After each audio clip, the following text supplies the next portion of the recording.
poor boy brought food to his grandmother every day, but one day she didn't open the door. What he discovered changed everything.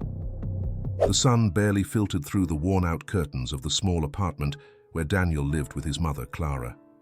The sound of his mother's footsteps getting ready for another long shift at the hospital blended with the soft hum of cars passing along the neighborhood's main street. Daniel, 15 years old, adjusted his backpack over his shoulder and paused for a moment at the door, watching Clara hurriedly check her uniform. "Late again?" asked Daniel, not really expecting an answer. Clara shot him a brief glance, her eyes filled with fatigue and a hint of impatience. "Yes, same as always. There's soup in the fridge for dinner, and don't forget to go see your grandmother."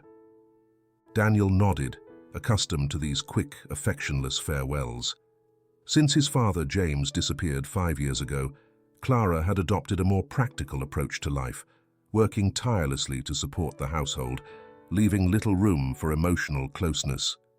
For Daniel, this routine was already part of his reality. As he walked toward the neighborhood's public high school, Daniel reflected on his relationship with his mother. Although he respected her, he felt an invisible barrier between them, a wall built of silences and secrets. Clara avoided talking about James, and when Daniel asked questions, the answer was always the same. "It's not something you should worry about." Still, Daniel couldn't help worrying. His father's absence had left a void, but also a burning curiosity. His inquisitive, observant mind couldn't ignore the details that seemed off in the few stories Clara shared about James. He was sure his mother knew more than she let on. After school, Daniel followed his daily routine of visiting his grandmother, Aurora. She lived alone in an old, messy house on the outskirts of the neighborhood. The paint on the walls was peeling, and the garden, tangled with wild plants, barely hinted at any past care. Aurora, despite her age and harsh appearance, had a special bond with Daniel. Their conversations were brief and often practical, but there was something about her company that brought him a sense of peace, an oasis compared to the tension of his daily life. "I brought soup and bread," Daniel announced as he entered, placing the bags of food on the table. Aurora was seated in her favorite armchair, staring out the window with a distant look. Hearing Daniel, she turned slowly, a faint spark of recognition in her eyes. "Thank you, boy. You're the only one who remembers this old woman." Though her words were usually cold, Daniel knew that deep down, his grandmother appreciated him. During his visits, they often talked about trivial things, but that day, Aurora seemed different. She was more distracted than usual, and at times she seemed to forget who he was. "Are you all right, Grandma?" he asked, worried. Aurora looked at him seriously, but didn't answer immediately. Instead, she mumbled something incomprehensible as her eyes drifted toward a corner of the room. There, on an old table, rested a small metal box, rusted by time. Daniel had seen it before, but had never paid it much attention. That day, however, Aurora pointed to it with a stern gesture. "That box, never touch it. Do you hear me? Never." The warning was unexpected and charged with a tension that left Daniel uneasy. His ever-present curiosity flared up like a spark. What could be so important about that box?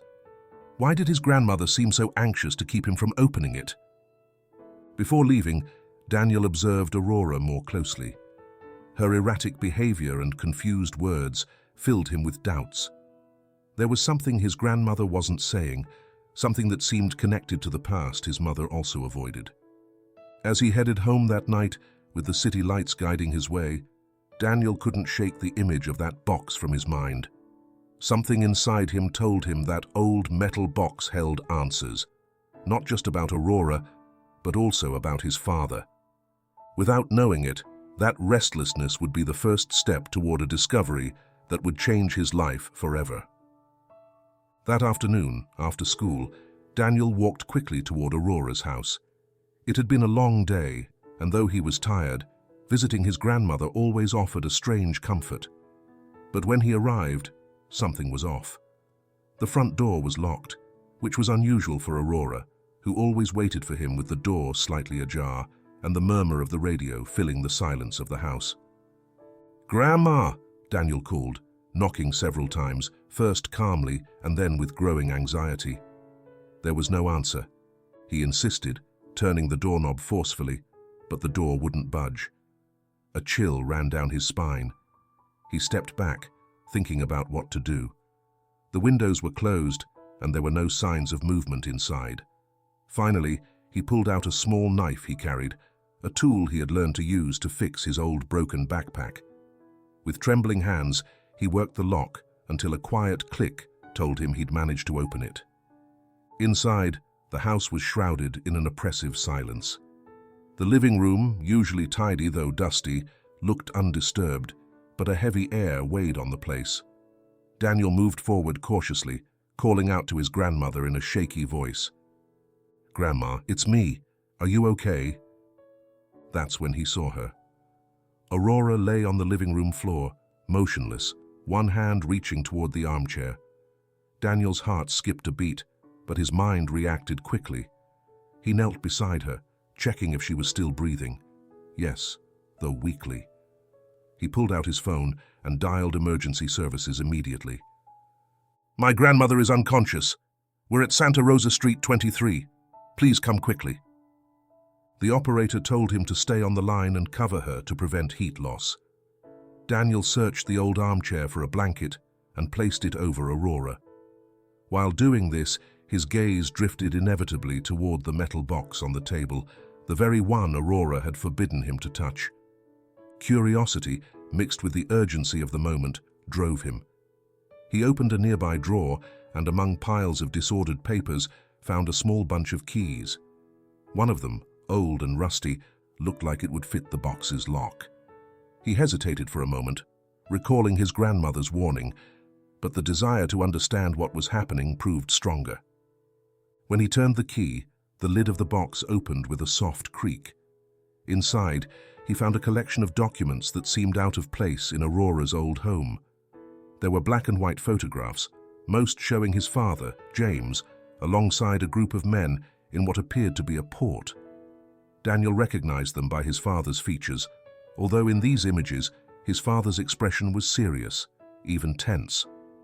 Among the papers, he found letters addressed to someone named Cesar. Their content was confusing, with references to jobs and unsettling phrases like, "The shipment will arrive at the port on Friday," or "Make sure there are no witnesses."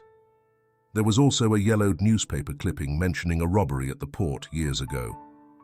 Although his father's name wasn't mentioned, something inside Daniel told him these pieces were connected. He quickly stashed the documents in his backpack, feeling a mix of fear and resolve.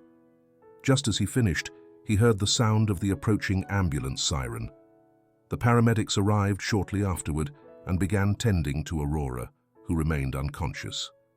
As he watched them carry his grandmother to the ambulance, Daniel tightened the straps of his backpack. He didn't fully understand what he had found, but one thing was certain. That box held far more than old papers. It held secrets that might explain his father's disappearance and the mystery enveloping his family. The hospital hallway was lit by a clinical white light that made everything feel colder than it already was. Daniel sat on one of the plastic chairs, nervous, his fingers drumming on his backpack straps.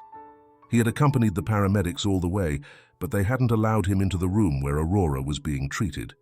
Now, each passing minute of waiting filled him with uncertainty. When a doctor finally appeared, his expression was neutral, almost mechanical. "Your grandmother had a bit of a downturn. She seems to have suffered a minor fall, but there are no fractures. We need to keep her under observation to make sure everything's fine." Daniel nodded, relieved yet still tense. Just then, Clara arrived at the hospital, pale-faced and breathing heavily. She had run from work as soon as she got the news. "What happened?" she asked, looking straight at Daniel with a mix of worry and reproach. "I found her on the floor. She wouldn't respond, so I called for an ambulance," he replied, trying to remain calm. Though grateful that her mother was stable, Clara couldn't help letting her frustration show. "Why didn't you ask a neighbor for help?" Forcing the door was dangerous, Daniel. You could have made things worse.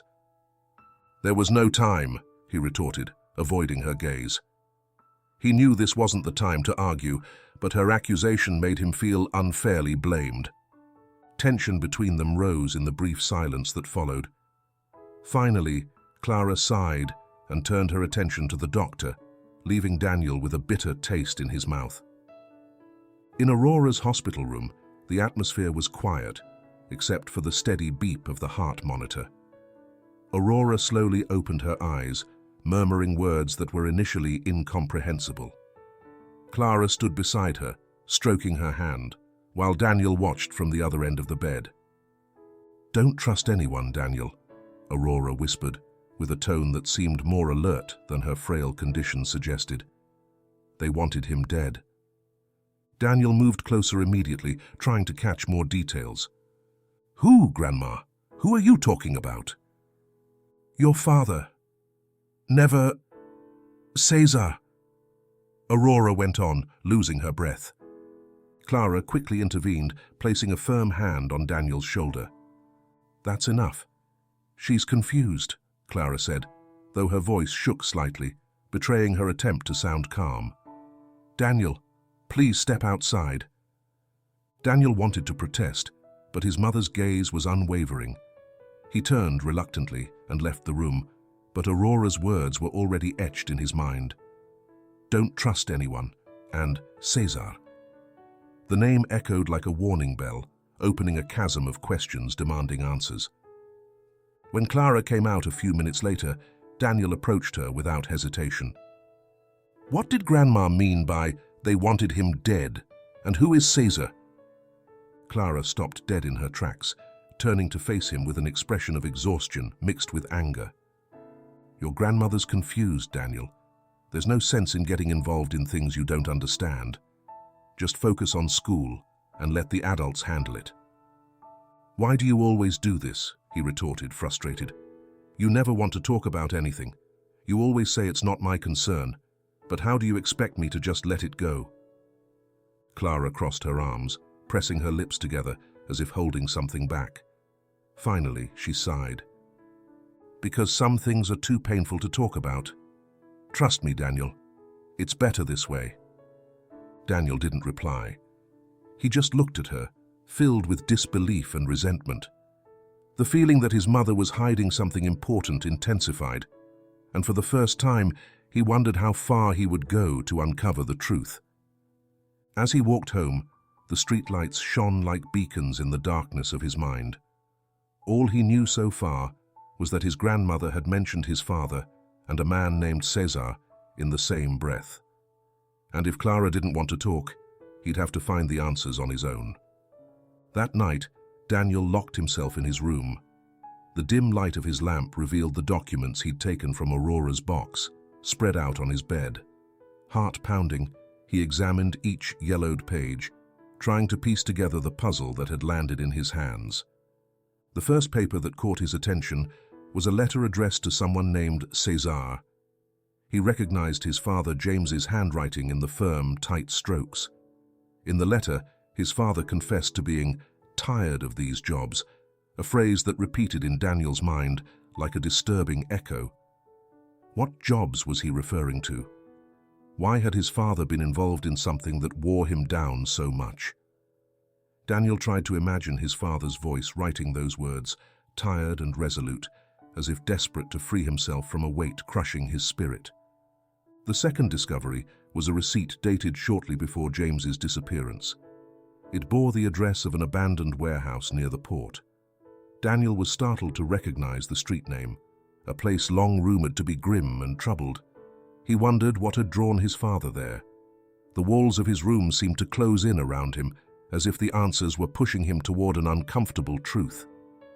After reading the letter and examining the receipt several times, he decided to search for Cesar online. He found that Cesar Moran was now an influential businessman, owner of multiple properties in the region, connected to political figures, and known for his charisma at social events. Nothing in the photos or press notes hinted at who he had been before. But Daniel's unease intensified. How could his father, an ordinary man, have been in contact with someone so powerful and apparently untouchable? Daniel's heart thumped as he tried to imagine how this man fit into his family's story. He thought of his mother and her stubborn silence about the past, his grandmother's frightened look, and the broken words that slipped from her lips in the hospital. Everything suggested that James's life had a dark side no one dared mention. Daniel realized he couldn't just leave things as they were. He had to act, even if he didn't know exactly how. He carefully stored the documents at the back of his closet, inside an old shoebox, his safest hiding place. He closed his backpack, sat on the bed, and looked out the window. The city seemed to go on as usual, oblivious to his turmoil. But Daniel could no longer ignore the questions tormenting him. If his mother wasn't willing to talk, and his grandmother could only recall painful fragments of the past, he would have to investigate on his own. That night, with his heart filled with determination, Daniel decided he wouldn't rest until he fit every piece of the puzzle together. The neighborhood park was a small rectangle of uneven grass with a few trees and a couple of metal benches. There, amid the distant sounds of traffic and an occasional bird's song, Daniel waited for Hector, his only close friend. Hector, always late, arrived wearing his carefree smile and carrying a soccer ball under his arm, as if every day were a new adventure. "What's up, Danny?" Hector asked, dropping the ball at his feet. "Why the serious face?" Daniel took a moment. He inhaled deeply and opened his backpack, revealing the letters, the warehouse receipt, and the newspaper clipping he'd found. Hector, who usually got excited over any interesting detail, grew serious at the sight of his friend's expression. "I found this at my grandma's house," Daniel said quietly, as if the wind might carry away his words. "They're my dad's things. And there's this guy named Cesar and a warehouse." "I don't know, Hector. This is all very strange." Hector leaned over the papers, reading carefully. His eyes shone with a mix of surprise and excitement. It was clear his mind was already racing, making connections, imagining scenarios. "This is bigger than we thought," he exclaimed, voice filled with enthusiasm. "We have to look deeper, Danny. Your dad, the port, this Cesar Moran. There's something here nobody wants us to know." Daniel nodded cautiously. Talking to Hector about the issue made him feel less alone, but also more exposed. Until now, his questions had been internal, his suspicions a personal secret. Now that Hector was involved, it felt more real, more tangible. "How do we investigate?" Daniel asked, not entirely sure he wanted the answer. Hector tapped the ball with his foot, making it roll a few inches as he thought. His knack for finding information was almost legendary in the neighborhood, whether discovering where to buy the best bread for the lowest price or exposing classmates' lies. Hector always knew whom to ask or where to look. "The public library," he said at last. "We can find old records of local newspapers, magazines from that time, maybe something about the port and those jobs your dad mentioned. I also remember hearing rumors of thefts and smuggling around there years ago." Daniel felt a bit calmer. The library was a safe, quiet place, a place where answers lay hidden in the yellowed pages of forgotten newspapers. Though he still had doubts, Hector's confidence was contagious, and something inside Daniel told him he had to follow this lead. The next day, in the library's almost reverential silence, Hector and Daniel dove into dusty shelves and archives. They spent hours searching through old clippings and articles.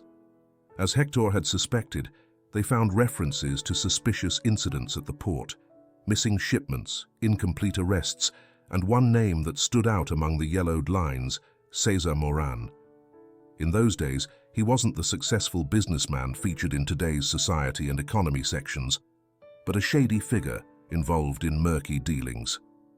"We've got him," Hector whispered excitedly, lifting a clipping that mentioned Moran. "This guy's connected to the time your dad disappeared. This can't be a coincidence, Danny. We have to keep digging." Daniel stared at the printed letters, feeling a knot form in his stomach. Every new clue brought him closer to a truth he was afraid to discover. Next to him, Hector was smiling, ready for the next adventure, but Daniel wasn't so sure. Still, there was no turning back now. Curiosity and the need to know pushed him onward, no matter the fear he felt.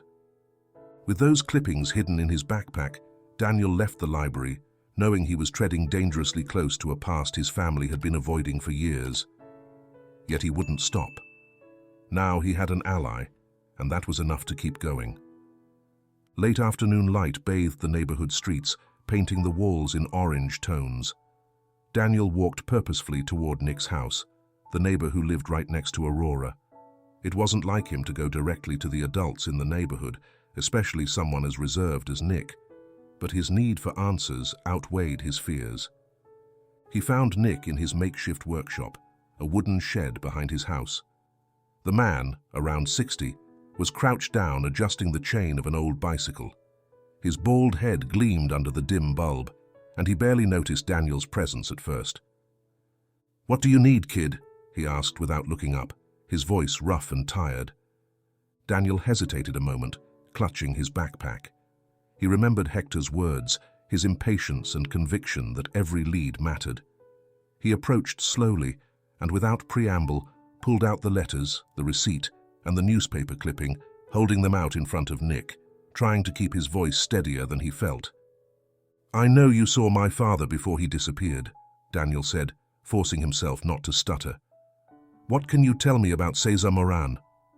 Nick looked up abruptly. His eyes widened with surprise and fear.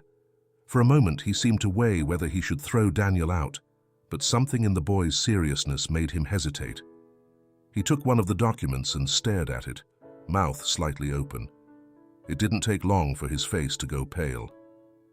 "You shouldn't be poking around in these things, kid," he muttered, voice hollow. "This isn't your concern." Daniel pressed his lips together, heart pounding in his chest. He could smell the bicycle oil, the shed's dust, and the cold sweat now breaking out on Nick's forehead. "I'm not leaving until I learn something more," he insisted, surprising even himself with his boldness. "My father's name was James. Do you remember him? He worked with Cesar. You saw them together, didn't you?" Nick looked away, his breathing heavier. With a frustrated sigh, he set the tools aside and ran a trembling hand over his chin. "I saw him, yes. One afternoon, before he vanished," he admitted, voice barely above a whisper. "They were arguing. James wanted out of something. He wanted to leave it behind. But Cesar wouldn't let him. He was furious." The words echoed in Daniel's head. His father, trying to escape something. Cesar, refusing to let him go. Each sentence added another piece to the puzzle he was assembling, but the fear in Nick's eyes told him there was more, much more. "What happened next? Why did my father want out?" he tried to ask, but Nick raised his hand in a brusque gesture, silencing him. "Don't go on with this, kid. You don't know what you're getting yourself into. Those people don't play fair.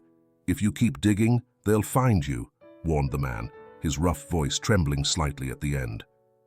A chill ran down the back of Daniel's neck. Nick's tone was so clear that there was no room for doubt. The danger was real. Instead of scaring him off, though, that warning fueled his determination even more. If his father had been caught up in something dirty, and if Cesar was still a powerful figure, someone had to uncover the truth. "Thanks for your time," he finally said, carefully putting the documents away. Although he'd gained little concrete information, the encounter gave him tangible confirmation. His father had been involved with Cesar in something shady, and he'd wanted out.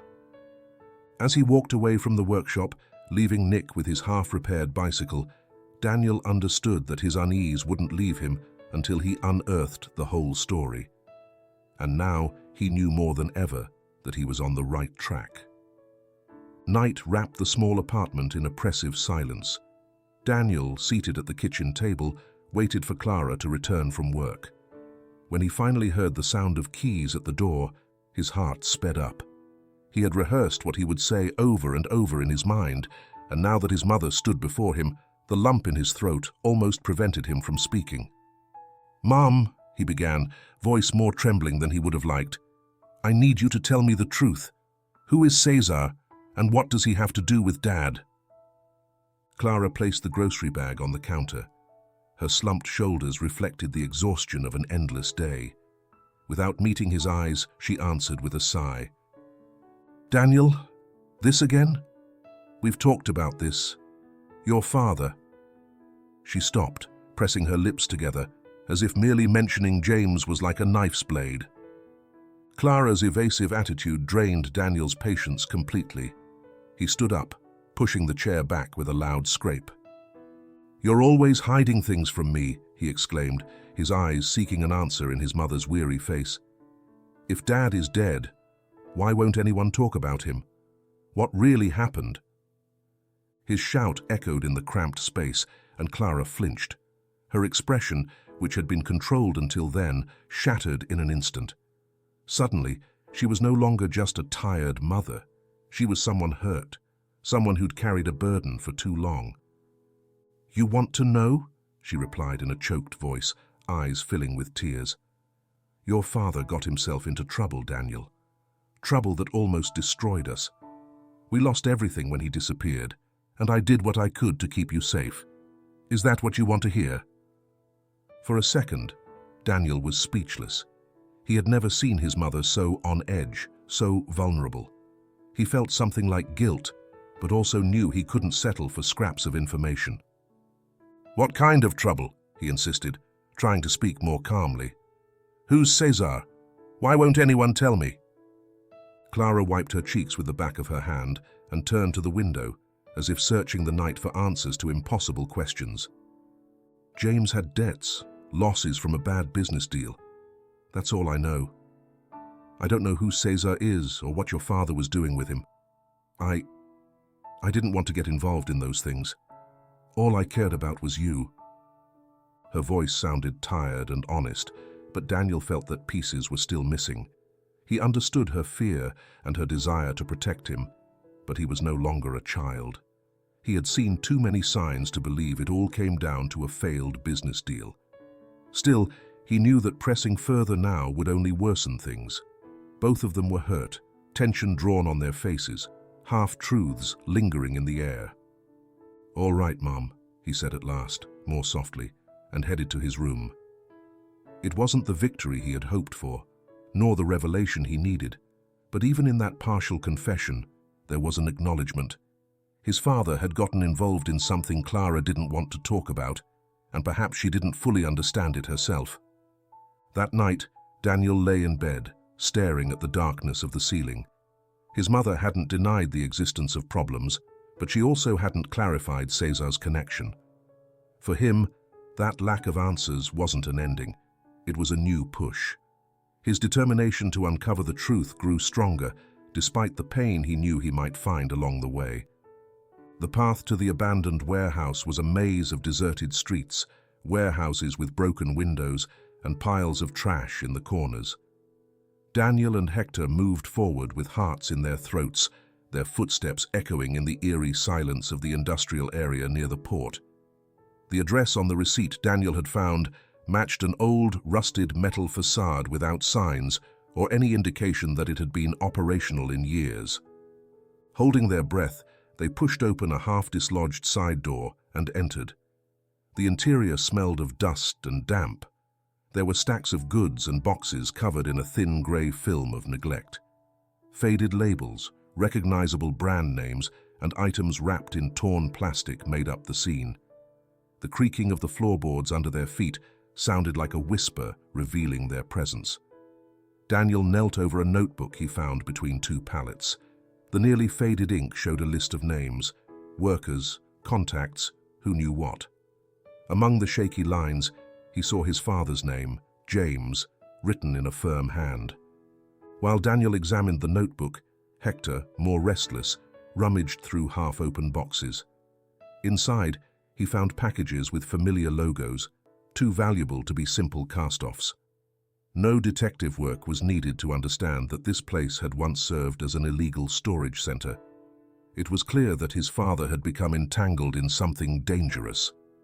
Daniel's heart clenched at the thought of James, perhaps desperate, getting involved with unscrupulous people. A sudden noise froze the air. Firm footsteps sounded outside, and the metal door screeched as someone pushed it open. Daniel and Hector exchanged terrified looks. A large man with a weathered face and a metal bat in his hand stepped into the dim light. His voice, harsh and full of contempt, echoed through the warehouse. "What are you doing here? This isn't a place for kids." Without thinking, both friends broke into a run, dodging boxes and dirty rags. The man chased them, cursing as he pushed through the labyrinth of stacked objects. Hector, quicker in mind than in body, toppled a stack of boxes to block the stranger's path for a moment. That brief respite allowed them to find an exit, a half-broken window they squeezed through into a narrow alleyway. Outside, they crouched behind a dumpster, their ragged breaths mingling with the pounding of their hearts. When the man's footsteps faded into the distance, Hector looked at Daniel, his eyes still wide with fear. "This is more dangerous than we thought," he exclaimed, barely controlling his trembling voice. "Are you sure you want to keep doing this?" Daniel, still sweating and shaken, wiped his forehead. He was scared. He could admit that. He'd seen the threat up close. But he also understood that the mere fact they'd been caught meant there was something valuable to protect. A secret someone didn't want exposed. "Now more than ever," he answered, a determined gleam in his eye. "If they want to scare me, it's because I'm close to the truth." In the alley's shadows, both friends realized there was no turning back. Each step brought them closer to an uncomfortable, dangerous truth, but giving up was no longer an option. Cesar Moran had not always been the upstanding gentleman who paraded in impeccable suits at high society parties. In the 1990s, before owning a chain of warehouses and rubbing elbows with influential politicians, he was a smuggler operating in the port's shadows. His name didn't appear in newspapers or in elegant conversations, but in the furtive whispers of fishermen and dock workers. In those days, the dire financial situations of many laborers created the perfect breeding ground for his network. James, Daniel's father, ended up recruited into that circle when he found no other way out of his debts. Cesar, cold and calculating, expanded his empire by silencing rivals and consolidating illegal routes as if they were pieces of a puzzle. Over time, Cesar refined himself. He bought properties, met the right people, and learned to use a charismatic smile to hide the sharp edge of his ambition. Now in his 50s, he was the host of an elegant charity gala, surrounded by politicians, business leaders, and public figures who sipped champagne and laughed discreetly. Cesar greeted each of them with impeccable aplomb, offered generous donations to noble causes, and smiled for the cameras. Yet beneath that flawless facade lay the same predator as before, the same smuggler capable of crushing anyone in his way. Some distance away, Gomez, one of his trusted men, waited patiently until Cesar stepped away from the crowd. When he finally found the moment, Gomez spoke quietly. He informed him that they had found a couple of kids snooping around the old abandoned warehouse by the port. Cesar, who a minute earlier had been laughing with a municipal official, instantly changed his expression. "If someone's tugging on the strings of the past, find out who it is. I can't afford any mistakes," he said, all cordiality vanishing from his voice. His eyes shone with a threatening gleam. It was the look of the smuggler he had never stopped being, only more dangerous now that he was camouflaged among ties and applause. Gomez nodded stiffly and left. Cesar took a glass of red wine from a waiter's tray and sipped it, skillfully restoring his smile before returning to mingle with the guests. Now he knew someone was prowling where they shouldn't be, someone who might be digging up a long-buried story. He needed to be careful. The past, he thought, could always resurface from the shadows, and he wasn't about to let anything jeopardize the empire he'd worked so hard to build. Clara noticed the change in Daniel almost immediately. Her son, who had always been reserved, now seemed more distant than ever. He spent long periods out of the house without explaining where he was going, and every time she tried to ask him about it, he would only shrug or change the subject. This growing tension stirred in Clara an old apprehension, a sense of alarm that dragged her back to the turbulent memories of the past. Something dark was lurking in Daniel's life, something you could feel in the air, and she could no longer ignore it. With her heart weighed down by worry, Clara decided to act. She remembered the last time she'd let everything pass without asking questions, when James got into trouble and she did nothing to find out what was happening. Now she knew she couldn't make that same mistake. Daniel needed her protection, even if he didn't realize it yet. And to protect him, she had to know what forces were moving in the shadows. That afternoon, Clara went to the hospital to see Aurora. Her mother was recovering slowly, physically more fragile, but without losing that strong character that had always defined her.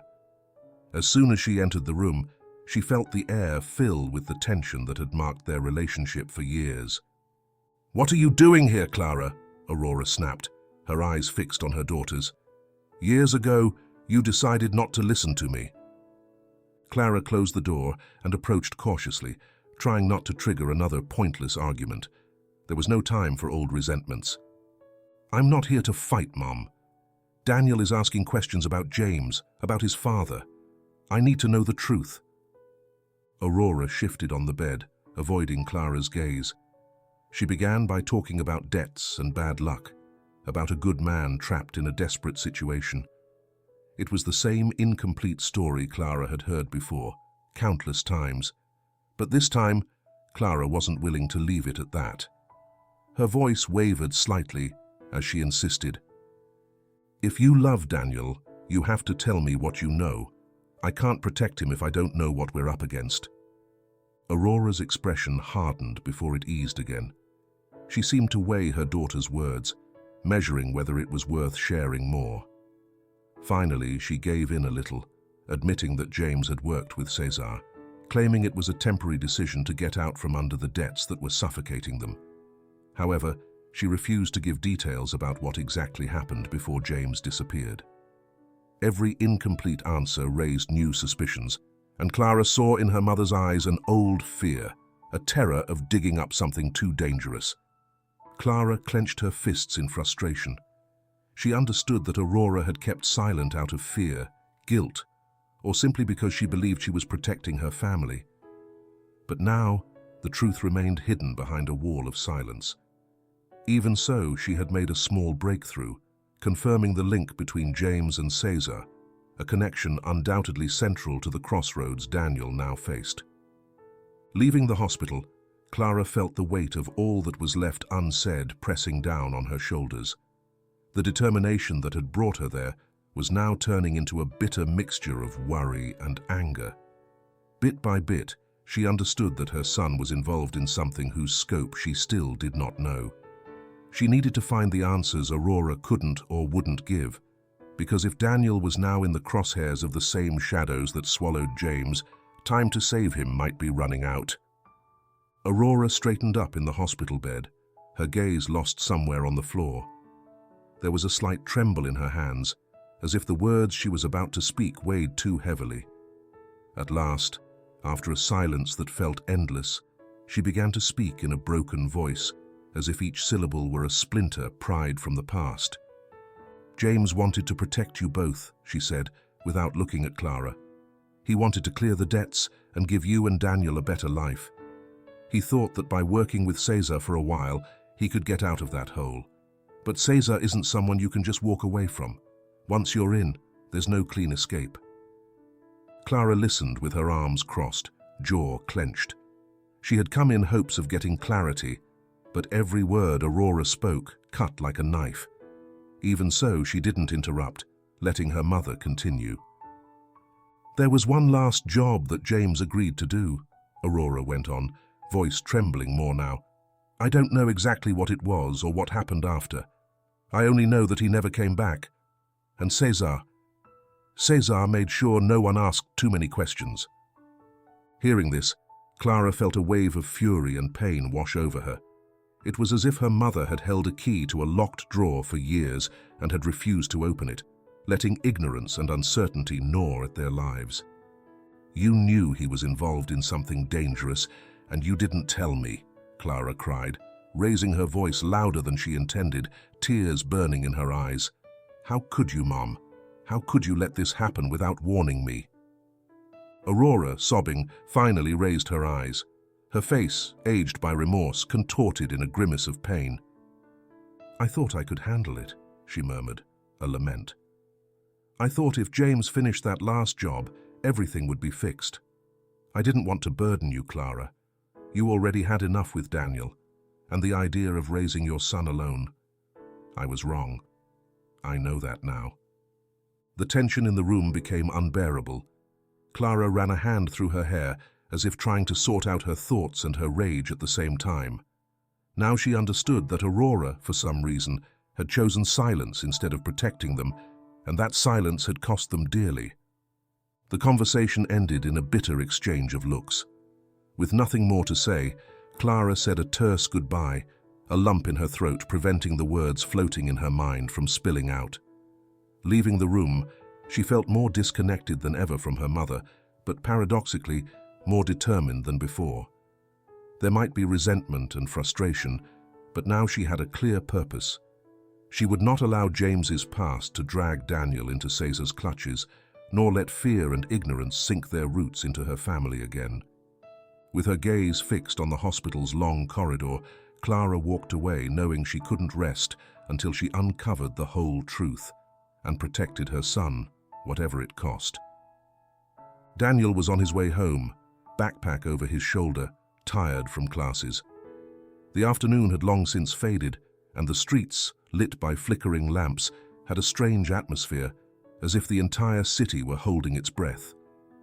That's when he noticed the black car following him silently, keeping just enough distance not to raise suspicion, but too close to ignore. Daniel's breathing quickened. At the next corner, the car screeched to a halt beside him. A middle-aged man, face scarred and eyes cold, lowered the window. His voice boomed in the nighttime silence. "Kid, stop asking questions. Don't stick your nose where it doesn't belong." Without waiting for a response, the man tossed an envelope at Daniel's feet and then sped away, vanishing into the darkness. With trembling hands, Daniel picked up the envelope. Inside, he found a photo of himself entering the abandoned warehouse, and below it, a message scrawled in rough handwriting. "This is your only warning." A shiver ran down his spine. This wasn't an empty threat. Someone knew what he was doing. Someone who didn't want him getting any closer to the truth.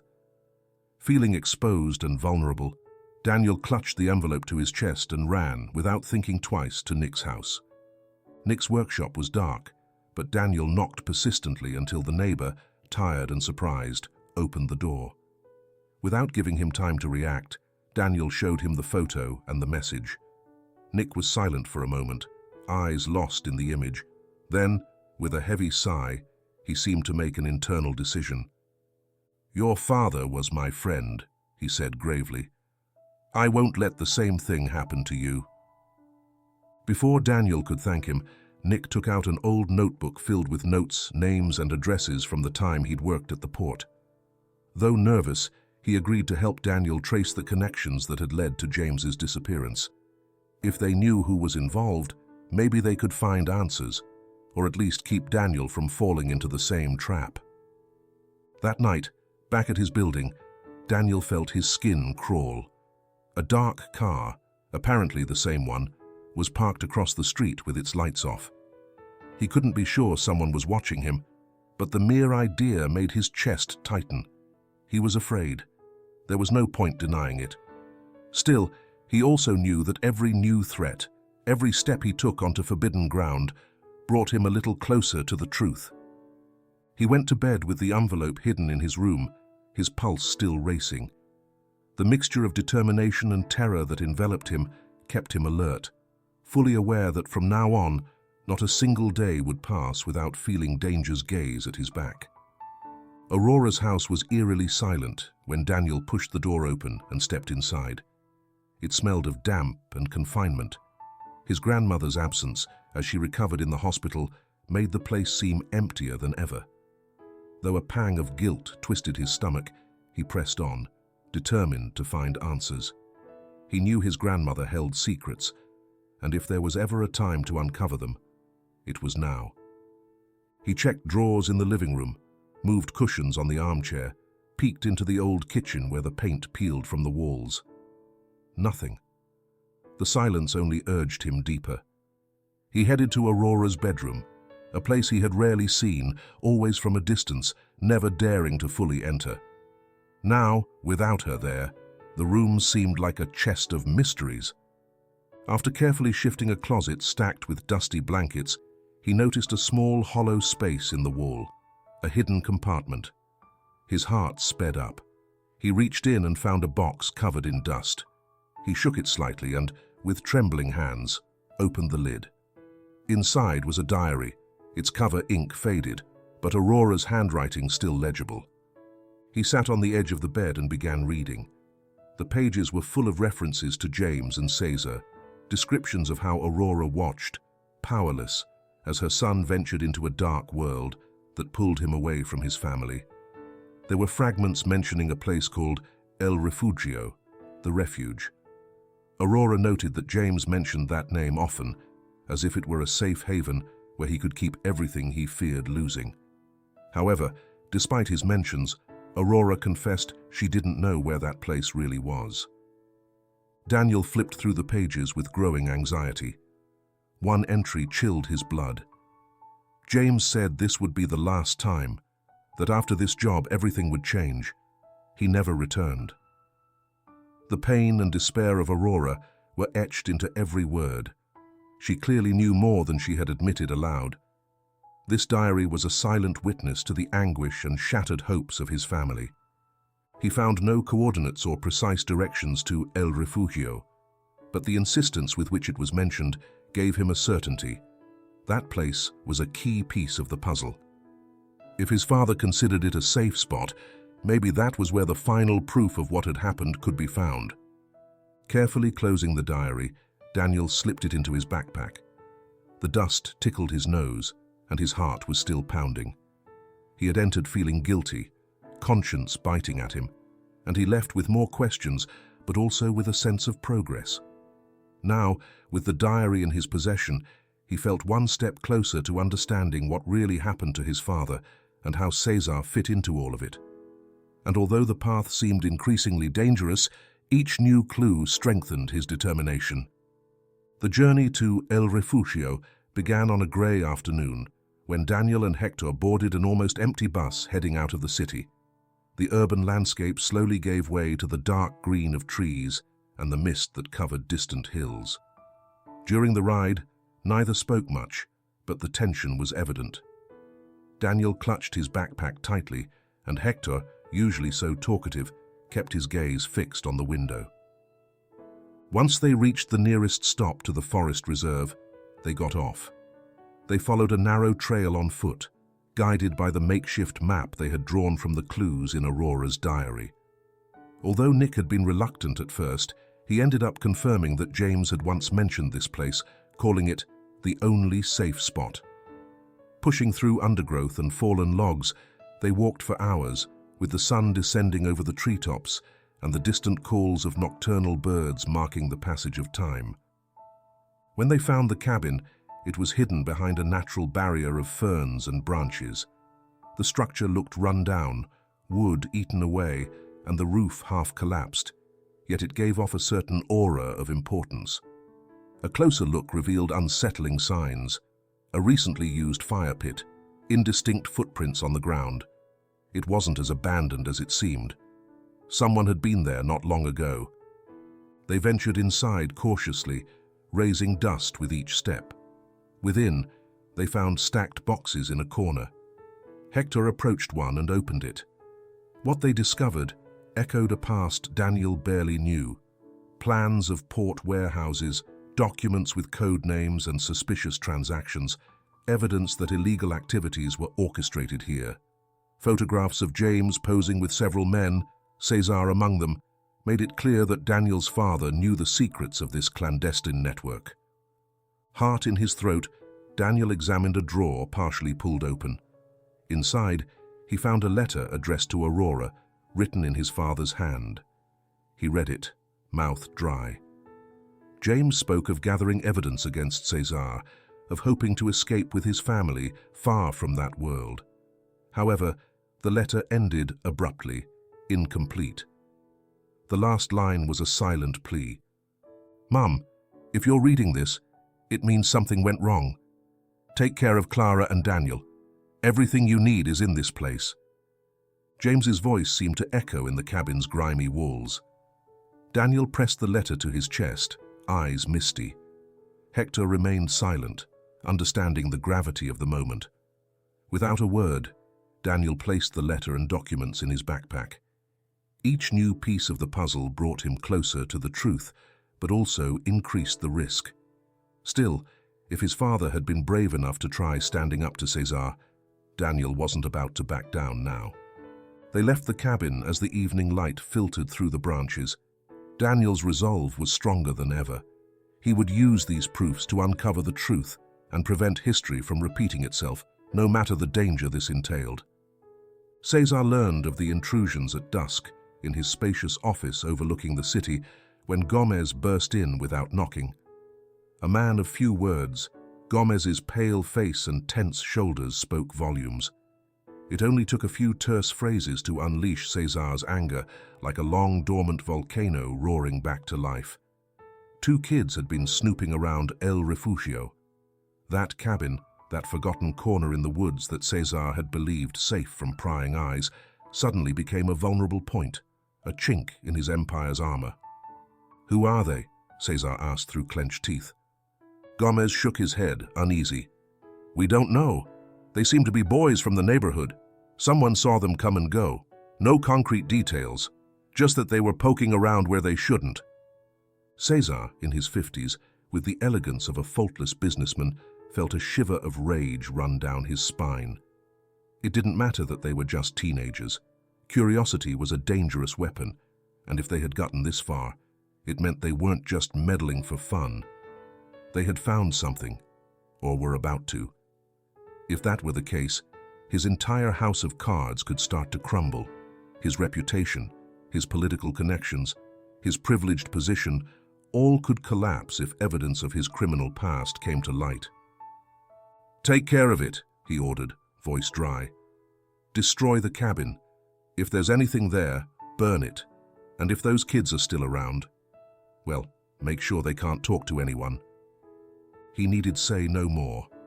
Gomez nodded, swallowing hard, aware that time was of the essence. Minutes later, Cesar's men departed in 2 black trucks toward the outskirts of the city. They carried jerry cans of gasoline and tools, prepared to erase any trace that could incriminate their boss. The twilight painted the sky in oranges and reds, and as they ventured into the wooded area, the surrounding silence contrasted sharply with the tension inside the vehicles. Unaware of the decisions just made, Daniel and Hector were still rummaging through the cabin. After finding the documents and James's unfinished letter, they were searching the dustiest boxes. Daniel wanted to be sure he wasn't leaving any crucial evidence behind. Every scrap of paper, every name scribbled in faded ink, could be the piece needed to expose Cesar. Hector, for his part, kept his ears perked for any strange sound. He felt uneasy, as if the atmosphere had grown thicker. Then they heard it, the rumble of approaching engines. At first it was a distant murmur, almost indistinguishable among the chirping of crickets and the wind whispering through the branches. But then the sound grew clearer, more threatening. 2 vehicles came to a stop nearby. Daniel cautiously peeked through a window, heart pounding in his throat. It was too late. He saw 2 men get out, each holding a gasoline canister. "They're here," Daniel whispered, voice strangled. Hector came over soundlessly, and when he looked through the same window, he paled. No more explanations were needed. These people had come to destroy the cabin, to wipe out the traces. And if they found them inside, there were no guarantees they would get out unharmed. Their steps creaked on the rotten wooden floor as the men entered. One of them, sporting a scruffy beard and a dark cap, kicked a box in disgust. The other, broad-shouldered and with a scar on his cheek, spoke up. "Let's get this done fast. The boss wants everything gone." Daniel and Hector exchanged desperate looks. They were tucked away in a corner at the back of the cabin, hidden behind some worm-eaten furniture and an overturned cupboard. The front door was blocked by the intruders, so there was no way out that way. The smell of gasoline, from the moment one can was opened, already filled the air with its acrid sting. Without wasting time, Hector nodded toward a narrow, half-broken rear window. They could try escaping through it. Both moved as quietly as frightened animals. Hector climbed up first, clumsy, but careful not to make a sound. Daniel followed, clutching his backpack to his chest, holding onto it as his only salvation. It held the evidence his father had left behind, and he would not abandon it for anything. As Daniel was climbing out, a piece of the window frame snapped with a soft crack. A tiny noise, but enough to alert the men. "There they are! I see them! Get them!" one of them shouted. Their voices filled the cabin as Daniel jumped outside, landing on damp leaves. Hector grabbed him by the arm, and they took off running without looking back. Their sneakers slipped on the undergrowth, breath catching in their throats. Behind them, they heard shouts, branches snapping under heavy footsteps, and the pungent smell of gasoline invaded their nostrils. The chase through the forest was a series of desperate dodges and stumbles. Daniel and Hector hid behind fallen trunks, ducked under thorny bushes, and ran blindly, guided by urgency. Cesar's men were armed with sticks and a bat slicing the air. One of them almost grabbed Hector's backpack, but the boy reacted quickly. He snatched up an empty box they'd found during their flight and hurled it at the man's legs. The man stumbled, cursing under his breath, buying them another precious instant to keep running. The forest seemed endless, each tree identical to the last. Daniel's lungs burned, cold sweat trickled down his forehead, but he couldn't stop. Behind them, the voices were growing more distant, maybe because the pursuers had split up or tripped. The fear of being caught kept the boys going. After what felt like hours, they spotted a dirt road that, according to their guesswork, would lead to a highway. They emerged onto the route dirty, with leaves stuck to their clothes and scratches on their cheeks. A car was passing by at that very moment, and Hector, without thinking twice, stepped into the middle of the road, waving his arms. The startled driver slammed the brakes. He was an older man with a puzzled expression. "Please help us," Daniel begged, eyes pleading. The stranger hesitated for only a second. Seeing the boy's disheveled state, he understood something was wrong. He motioned for them to get in. Daniel and Hector climbed into the back seat, gasping, unable to offer a coherent explanation. The man accelerated, leaving the forest's edge behind. As the city lights began to appear on the horizon, Daniel let out a long sigh.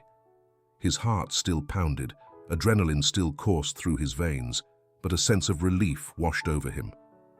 They had escaped, and most importantly, the evidence they had found at El Refugio remained safe in his backpack. While the car sped on, Hector looked at Daniel with a faint, weary smile. Neither needed to speak.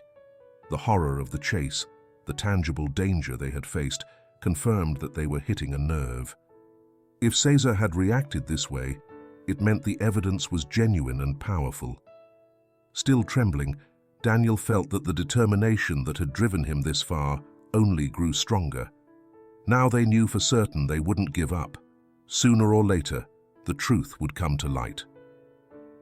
El Hospital was immersed in a constant murmur of muffled voices, the intermittent beep of monitors, and the faint scent of antiseptic that drifted through every corridor. Aurora lay in a room lit by glaring white lights, too bright for her liking, her heart beating anxiously. She had been calm until a few stray words reached her from the half-open door. Daniel. Finding things out. Chased. That was enough to ignite a fuse of panic within her. Her breathing grew rapid and uneven, and a passing nurse noticed, rushing in to check on her. The staff tried to calm her, speaking softly, telling her to remain calm, not to get agitated. But Aurora was already in the throes of an attack she couldn't control. Her eyes, once tired and etched with wrinkles, now opened wide in terror, as if haunted by some distant, painful past.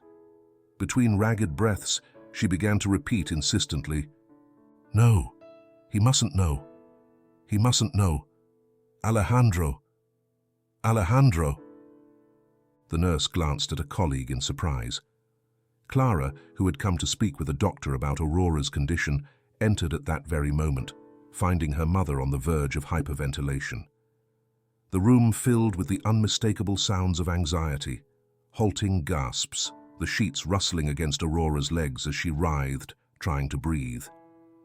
Two nurses attempted to place an oxygen mask on her while holding her gently so she wouldn't hurt herself. "Ma'am, please, calm down," said the nurse, firm but soothing. "You're in the hospital. Nothing bad will happen to you here." These comforting words seemed to slide off Aurora's frantic mind. She kept repeating the same name. "Alejandro, Alejandro." Clara stood there, frozen, not understanding the reason behind this sudden crisis. Her mother had been delicate since the incident at home, but what had triggered this storm? Suddenly, Clara remembered the hallway conversation with a nurse, mentioning Daniel, his investigations, the danger he was getting into. Had Aurora heard something? And why that unfamiliar name? After several tense minutes, the doctor administered a mild sedative. Aurora gradually calmed, her eyelids fluttering as if she wanted to cling to consciousness. Clara leaned over the bed, her voice trembling. "Mum, who is Alejandro?" she asked in a whisper.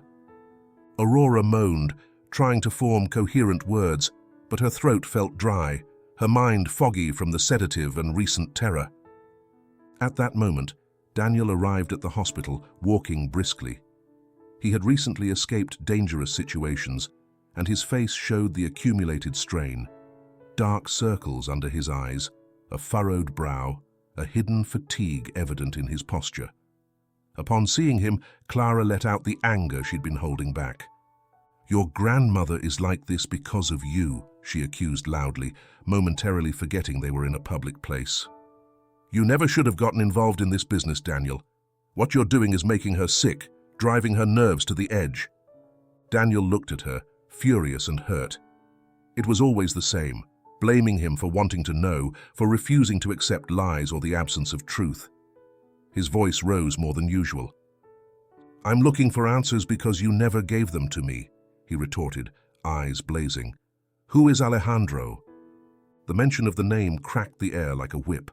Aurora, half sedated, shuddered. Clara fell silent, incapable of answering. It was the trembling voice of the elderly woman that finally rose, weak but laden with ancient sorrow. "Alejandro," Aurora murmured. "James's older brother. He never came back." Daniel felt his world flip upside down. His father had never spoken of an older brother. Neither Clara nor Aurora nor anyone in the family had mentioned Alejandro. It was as if he'd discovered a missing piece of the most important puzzle of his life. "What do you mean he never came back?" Daniel asked, holding his breath. Aurora pressed her lips together. A tear rolled down her cheek, vanishing into the time-carved wrinkles. "Alejandro disappeared many years ago, when James was still young. They had a conflict with Cesar," Aurora said, her words coming in strained fragments. "We never knew exactly what happened, but I always suspected Cesar had something to do with it. He was dangerous then, and he still is. People who stood in his way tended to vanish. And Alejandro wanted to break away, do the right thing, but he never returned home." A heavy silence settled over the room. Clara closed her eyes, absorbing this new revelation. It meant James had lived with that burden, the memory of a lost brother.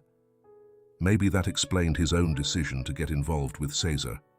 Daniel clenched his fists, feeling that every new answer brought more questions. "Why didn't you ever tell me, Mum?" Clara asked, not daring to raise her voice. Aurora looked at her wearily. "What good would it have done to tell you there was yet another name in this tragedy?" she whispered. "You already had enough raising Daniel alone, with the mystery of James. Alejandro was a ghost from the past, one I preferred not to unearth. But it seems the past won't stay buried. Daniel ran a hand through his hair, struggling to organize his thoughts. In addition to his father's disappearance, he now bore the enigma of a long-lost uncle, Alejandro. What was his exact relationship with Cesar? Did he confront him directly? Did Alejandro try to do what James couldn't? Or was he simply the first warning sign of what could happen to anyone who opposed that unscrupulous man? As Aurora sank into sedated drowsiness, Clara took a step toward Daniel, her gaze trying to combine worry and reproach. She looked affected, furious at herself for her ignorance and at Daniel for pushing them to this precipice. Yet she could not deny that her son was uncovering truths that, had they stayed hidden, might have eventually consumed the family from within. "Daniel, you understand how dangerous this is, right?" Clara asked, voice trembling. "You're not just fighting a simple family secret. You're digging into something bigger, into a past full of violence, disappearances, men who won't hesitate to hurt you." Daniel looked at her steadily. He had confronted her so many times for hiding things, for refusing to talk about James. Now, with Alejandro's name on the table, he realized the layers of silence were deeper than he'd ever imagined. He was afraid. There was no denying it. His heart pounded, aware that he was caught in the middle of a decades-old web of dangers woven around his family.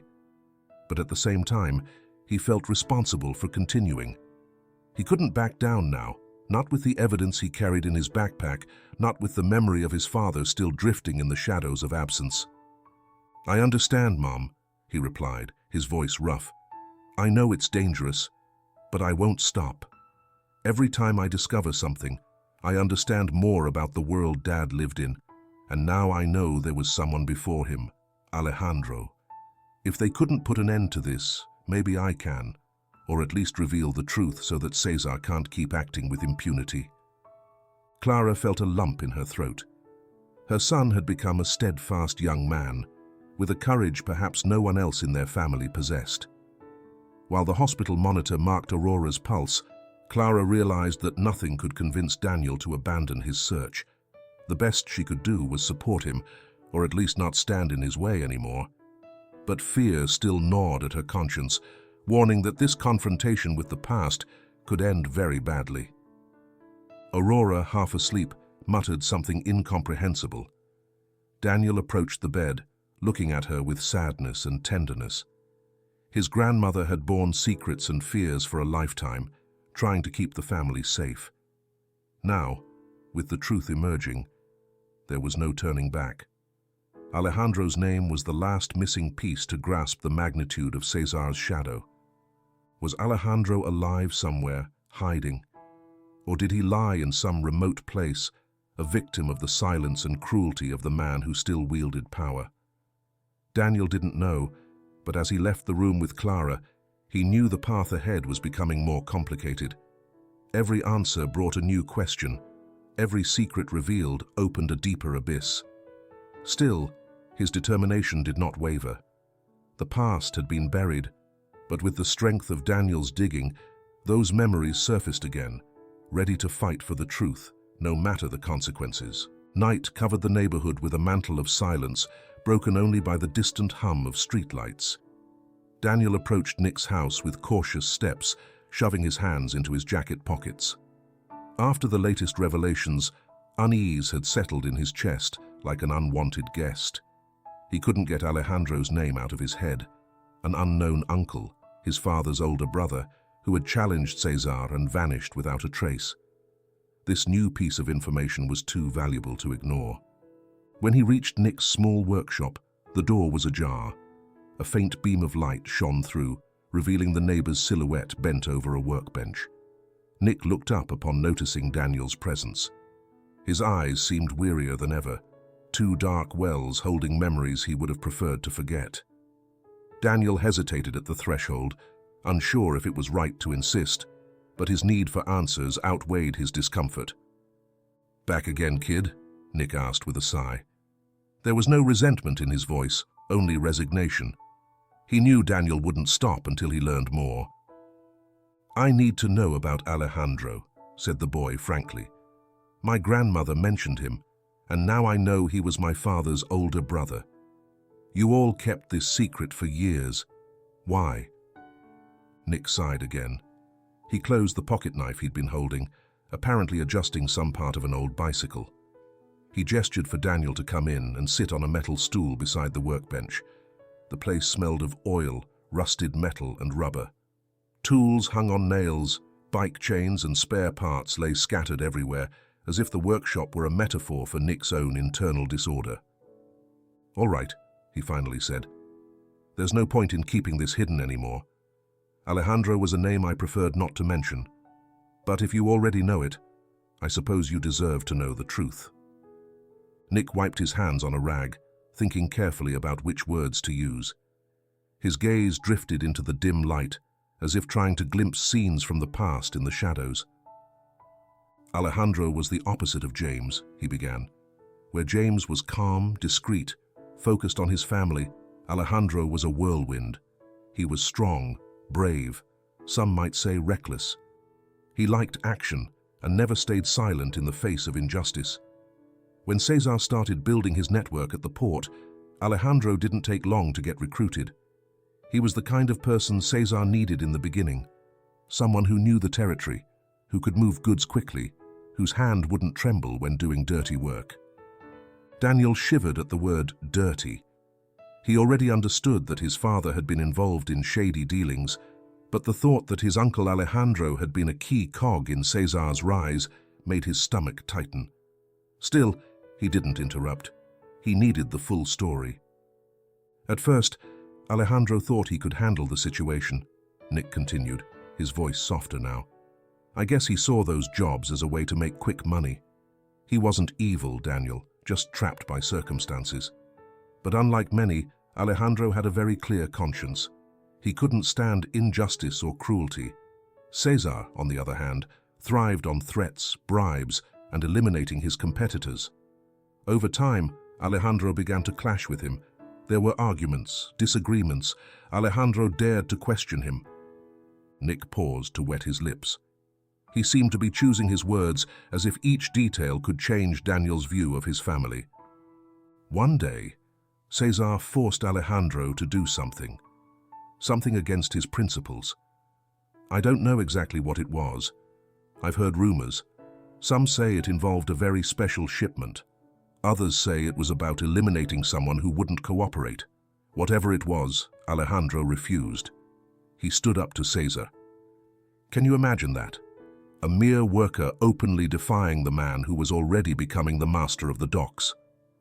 At this, Nick paused for a long moment. Daniel noticed the tension in his face. It was as if the memory of Alejandro and Cesar arguing were etched into his pupils. "After that fight, Alejandro disappeared," he finally said, voice barely a murmur. "No one ever saw him again. Many of us think Cesar took care of him, that he had him silenced, tossed him into some corner of the sea or down a ravine. No body was ever found, no proof. But in that world, Daniel, absence is proof enough. When someone defied Cesar, they didn't live to tell the tale." The workshop fell silent for a few seconds, interrupted only by the distant buzz of a motorcycle passing by on the street. Daniel's chest felt tight. His uncle Alejandro had been a rebel, a man with the courage his father perhaps lacked. Or maybe his father was also brave, but arrived too late, entangled in a web of debts and blackmail. The story repeated itself in a painful echo. Now that he knew this past, he couldn't ignore it. "Did no one ever try to find him?" Daniel asked in a thin voice.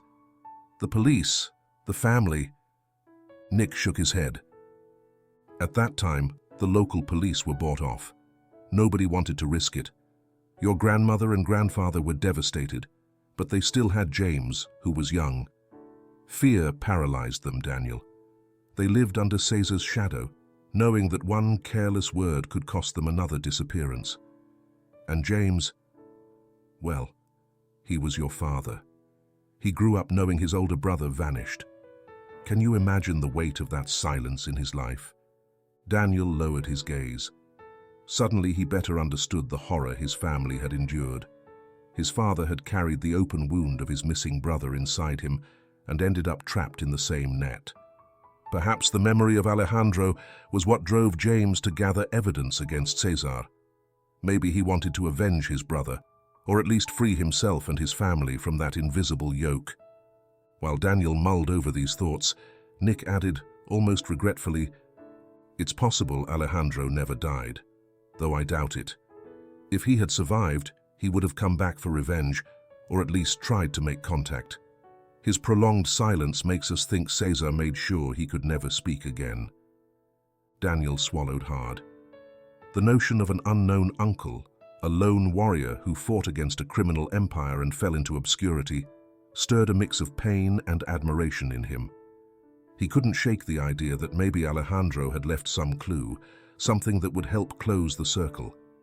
If James had been collecting evidence, perhaps he was inspired by his brother's memory. Maybe those documents, those photos, held a deeper layer, not just exposing Cesar, but also honoring Alejandro's memory. The next morning, Daniel would meet Hector to tell him what he had found out. Before leaving, he tried to ask Nick for advice, a warning. "Now you understand, don't you?" Nick said, guessing his thoughts. "If Cesar could wipe Alejandro off the map, your father too, and so many others who stood in his way, he won't hesitate to do the same to you. Be careful, Daniel. This isn't a game. Every step you take is felt by that man, and sooner or later, he'll grow tired of issuing warnings." Daniel nodded gravely. He knew it. But he also understood that backing down wasn't an option. His family had suffered too much in silence. They had lived with fear and uncertainty, with absences and half-truths. If someone had to break that cycle, it would be him. For Alejandro, for James, for Clara and Aurora. For all those who had remained silent and lived with bowed heads, without justice or peace.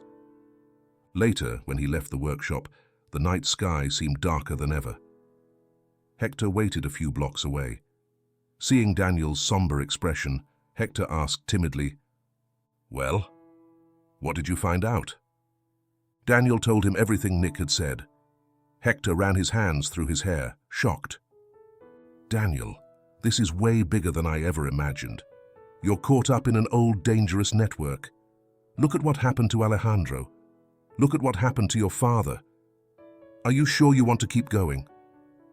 Daniel looked at him firmly, hands in his pockets. "I have no choice, Hector. I have to see this through. One way or another, my family has been trapped in this for decades. I can't pretend not to see it now." Hector shook his head, worried. "Just promise me you'll be careful, okay? I don't want to lose my best friend. If Alejandro confronted Cesar and vanished, what can you, a 15-year-old, expect?" Daniel knew Hector was right. He wasn't a hero, just a teenager uncovering a dangerous tangle. Still, he'd come too far. He carried in his backpack evidence that could shake the foundations of a criminal empire. He held his father's memory and the ghostly recollection of his uncle as fuel. Fear was there, yes, but his determination outweighed it. He couldn't turn back now. "I'll be careful, Hector," he said at last. "I promise, but I'm going forward. Somehow I have to find out what happened to Alejandro, and whatever we find will also lead us to the truth about my father and Cesar." In the silence of the street, both friends stood quietly, absorbing the magnitude of what they were involved in. Finally, they started walking back to their homes, the distant city lights guiding their way. As Daniel put one foot in front of the other, he thought of Alejandro, his daring and tragic end. At least now his uncle's name wouldn't be lost in oblivion. And that, in a way, was a triumph against the darkness of the past. Clara had spent most of the afternoon in the hospital room where Aurora was still admitted. The old box she had found in a corner of the room looked harmless, but the accumulated dust and its battered appearance made it clear it had been hidden away for a long time, perhaps since when James was still part of their lives. With trembling hands, Clara removed the lid. She found loose papers, yellowed receipts, letters without addressees, and near the bottom, an envelope folded several times, as if whoever had kept it wanted to be sure it wouldn't be easily found. The envelope contained documents that at first glance seemed like financial notes, money movements, and small handwritten annotations by James. Clara squinted, trying to decipher his tight, messy handwriting, so different from the neat script she remembered. Initially, she didn't understand the context. References to warehouses, crossed-out dates, unfamiliar names, and figures that seemed too large for ordinary household expenses. However, as she read on, a pattern emerged. James had been tracking the routes of smuggling, illicit transactions, bribes spreading like tentacles from the port into the city's depths. It seemed her husband hadn't just been another pawn in Cesar's hands. He had taken note of every step, every shady deal. Among these papers, one caught Clara's attention. It was a brief note, written with palpable urgency. "If I do this, they will be safe." Such a simple sentence, yet so loaded with meaning, chilled her blood. For years, she had thought James was a weak man who had let himself be dragged by ambition or desperation, putting their family at risk. She'd always believed that if he had been braver or more sensible, they wouldn't have ended up in this pit of secrets and lies. But now, that brief note changed everything. James hadn't just been dragged along. He had been gathering evidence, risking everything, perhaps planning to hand it over to the police. It had been a desperate attempt, maybe, to break the cycle of violence surrounding them and ensure a better future for Clara and Daniel. Understanding this act shook Clara like an emotional earthquake. She felt guilt settling heavily in her chest. She had judged her husband harshly, considering him little more than a passive victim. Now, realizing his true intention and hidden courage, she felt both proud and ashamed. Proud that James had tried to do the right thing, and ashamed for having held on to a distorted image of him for years. She recalled the difficult moments, the arguments, the silent resentment she had harbored toward his absence. Now she understood that he had not only been a piece on Cesar's board, but a man who tried to upend that board altogether, even if it cost him his life. On the other hand, the thought that James had dared to defy Cesar intensified her terror. Cesar wasn't just any criminal. He was a powerful man without scruples, unafraid to make people vanish if they got in his way. James had been brave enough to try to expose him. What if that boldness had sealed his fate? If his effort to protect his family was the very thing that had led to his disappearance? The idea made Clara's legs tremble, because now her son, Daniel, was following a similar path. Her boy, barely 15, was digging into the darkest corners of their family's past. What would Cesar do if he discovered that the evidence James gathered now lay in Daniel's hands? Clara clutched the envelope of documents to her chest. She knew she had to share this with her son. He had already uncovered so much on his own and deserved to know the entire truth. Perhaps if they understood everything, they could confront Cesar together, or at least protect themselves better. But fear paralyzed her. Knowing the truth was a giant step, and acting on it could be suicidal. Even so, she couldn't remain silent any longer. She couldn't repeat the mistakes of the past, hiding vital information, nor ignore the courage James had shown without anyone knowing it. She sat in the chair beside Aurora's bed. Her mother rested, her chest rising and falling with a faint wheeze. Clara looked at her mother, thinking of all the weight that had fallen on her shoulders, the secrets she had kept, the fear that had led her to inaction. This couldn't go on. If they wanted a chance, they had to unite, shed light on the darkness. Hours later, when Daniel arrived at the hospital, Clara was waiting for him in the lobby. Her face showed a mixture of sadness, determination, and something Daniel hadn't seen in a long time: vulnerability. Without a word, Clara handed him the envelope and asked him to read it with her. As Daniel turned the pages, they exchanged glances, as if each line were a revelation bringing them closer together. "Dad, he wasn't just a victim," Daniel murmured, voice subdued. "He was trying to stop him, right?" Clara nodded, eyes moist. He was trying to protect us, she said, holding back a sob. And I judged him so harshly. I always thought he'd been dragged along, that he'd abandoned us to our fate. But he tried to fight back. He wanted to get us out of this. Silence settled between them. Daniel felt something warm in his chest. Admiration for his father grew with every document he read. Now he understood that James's absence had not been due to indifference or weakness, but perhaps the result of a direct confrontation with the head of the snake. A bitter sensation crept up Daniel's spine at the thought that his father's courage might have sealed his fate. At the same time, Clara experienced a whirlwind of emotions. Her husband hadn't been the cowardly, spineless man she had allowed herself to believe in. He was a man who had tried to free his family from a criminal yoke. This thought filled her with pride, but also despair, because that unfinished struggle now rested on her shoulders and Daniel's. Could they do what James could not? Did they have the courage to face Caesar now that the danger hovered closer than ever? "Mom, what are we going to do?" Daniel asked quietly. "I don't know," Clara replied, lowering her gaze. "It terrifies me to think about confronting Caesar, but I can't turn a blind eye anymore. Your father tried to end this. How can I just stand by, knowing he gave everything for us? How can I ask you to stop if it's what he wanted, to keep us safe, for justice to be done?" Daniel felt a lump in his throat. For weeks he had felt alone in his quest, forced to fight against his mother's silence, his grandmother's coldness, and Caesar's invisible threat. Now Clara was reaching out, admitting her misjudgment, and showing her fear and love in equal measure. It moved and strengthened him. For the first time, he felt he was not alone.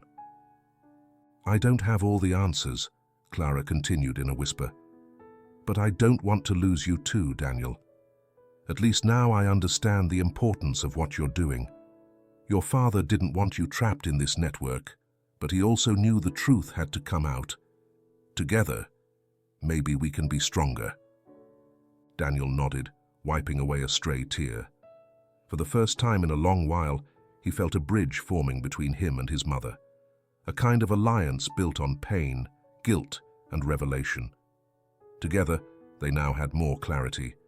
James was not a submissive pawn, but a man who risked himself for his family. This understanding, though late, gave them new energy to move forward. "Dad left us a legacy," Daniel said determinedly.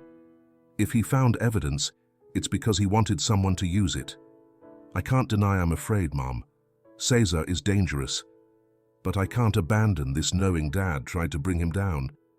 In a way, I feel it's my responsibility to continue what he started." Clara placed a trembling hand on her son's shoulder. It was a gesture of support, unconditional love, and a refusal to return to silence. "I won't stop you, Daniel, but I won't leave you alone either. We'll protect each other. Maybe we aren't strong enough to face Caesar openly, but we can think carefully, make a plan, find allies. Your father trusted that the truth would come to light. Let's do it together." In the hospital corridor's dim light, mother and son shared a look that sealed a silent pact. The evidence James had gathered, Caesar's lies, the looming danger, all were part of the same story they were now willing to rewrite. And though the path ahead was full of uncertainties, the newfound honesty between Clara and Daniel was the first step toward family reconciliation and perhaps the justice James had sacrificed so much to achieve. The charity gala hosted by Caesar took place in the main hall of one of the city's most exclusive hotels. The red carpet, laid from the sidewalk to the lobby, welcomed business people, politicians, and well-known personalities, all dressed in their finest attire. Outside, TV cameras and reporters captured smiles and cordial greetings, while inside, the gentle music of a string quartet created a refined, almost unreal atmosphere. The official goal of the night was to raise funds for a new community center in a marginalized neighborhood. The true goal, however, was something else. Caesar wanted to reinforce his image as an unimpeachable benefactor, maintaining control of the narrative and ensuring that any rumors about his criminal past dissolved amid the murmurs of praise. Clara had been indirectly invited as the companion of a nurse colleague who worked at the hospital where Aurora remained. She never would have thought she'd end up mingling with the local elite that night, but her co-worker insisted, saying she needed a night out to clear her mind. Clara, uncertain, dressed simply and accepted. She recalled Daniel's look as she said goodbye, worry mixed with expectation. They knew this was Cesar's domain, and any misstep could be dangerous. The hall shone with crystal chandeliers. Tables decorated with floral centerpieces were arranged around a central dance floor, and impeccably uniformed waiters served glasses of sparkling wine. Conversations intertwined, mixing politics, economics, and innocent gossip. Cesar, surrounded by his closest circle, displayed his warmest smile for the cameras. His elegant bearing, perfectly tailored suit, and affable tone as he addressed each guest were all part of a meticulously rehearsed act. From a distance, Clara watched him and felt the tension knotting in her stomach. There stood the man who had controlled her family's fate without her knowing it, the same man who had been linked to the disappearance of James and Alejandro, and who undoubtedly knew too much about Daniel's investigations. The music paused briefly for Cesar to give a short speech. He spoke of the new community center, the importance of helping the needy, and thanked everyone for coming. His words were a masterful piece of rhetoric, inviting unity and philanthropy. But Clara, from her corner, couldn't help imagining how far his true intentions were from that impeccable facade. When the speech ended, the applause was unanimous, and Cesar slipped back into the crowd, personally greeting some guests. Clara was talking to her colleague when she sensed a presence behind her. Turning around, she found Cesar's smiling face just inches away. The scent of expensive cologne and his penetrating gaze made her tremble inside. However, she took a deep breath and stood her ground. "Clara," Cesar said in a calm, almost intimate tone, as if they were old friends. "It's a pleasure to see you here. I'm glad you're enjoying the event. Everything all right at the hospital?" Clara took a second to answer, stunned by the familiarity with which he spoke, as if he knew her daily life. At last, she nodded slightly. "Yes, everything's fine," she replied, trying to keep her voice neutral. "My colleague invited me. I wanted to learn more about this initiative." Cesar smiled, tilting his head slightly forward, almost like a confidant. "I'm glad you're interested in these causes. They're so necessary in our city." There was a brief silence. Clara felt that each second was a dangerous dance. Then came the blow, the veiled threat she had feared since the moment she found herself face to face with him. "I've heard," Cesar continued in a low voice, as cordial as if commenting on the weather, "that your son is very curious. Sometimes kids don't understand that certain things don't concern them. I hope Daniel knows there are matters best left unexamined, for everyone's sake." Clara felt her blood run cold. Her heart sped up, but she couldn't show weakness. She knew every gesture would be evaluated, every word potentially used against her. Still, she refused to be completely intimidated. She maintained eye contact and, with a slight shrug, replied, "Daniel's a smart boy, Cesar. He focuses on what really concerns him. He doesn't waste time on fantasies or on things that could harm him." Her voice sounded calmer than she felt. At least she hadn't stammered. Cesar studied her eyes, looking for a trace of fear. He surely found it, but said nothing more. He nodded with a smile, said, "Good to know, Clara," and left as easily as he had arrived. Clara stood still for a few moments, catching her breath. Her colleague touched her arm, worried, not understanding what had just happened. Clara pretended everything was fine, but inside, alarms were going off non-stop. When the event ended, Clara left before most people. She felt the hotel's air had become unbreathable. Outside, the night breeze cooled her cheeks. She took a taxi, and on the ride home, her mind spun around Cesar's words. He knew about Daniel. He was aware of his investigations, and he had made it clear that this path was dangerous. Clara clenched her fists. She might be afraid, but she wouldn't be cowed. James had tried, and now she, together with Daniel, bore the responsibility to carry on. Upon arriving at the apartment, Daniel was sitting on the couch, restless. He stood up as soon as he saw her come in. Hector was there too, having become a sort of teammate since they'd joined forces.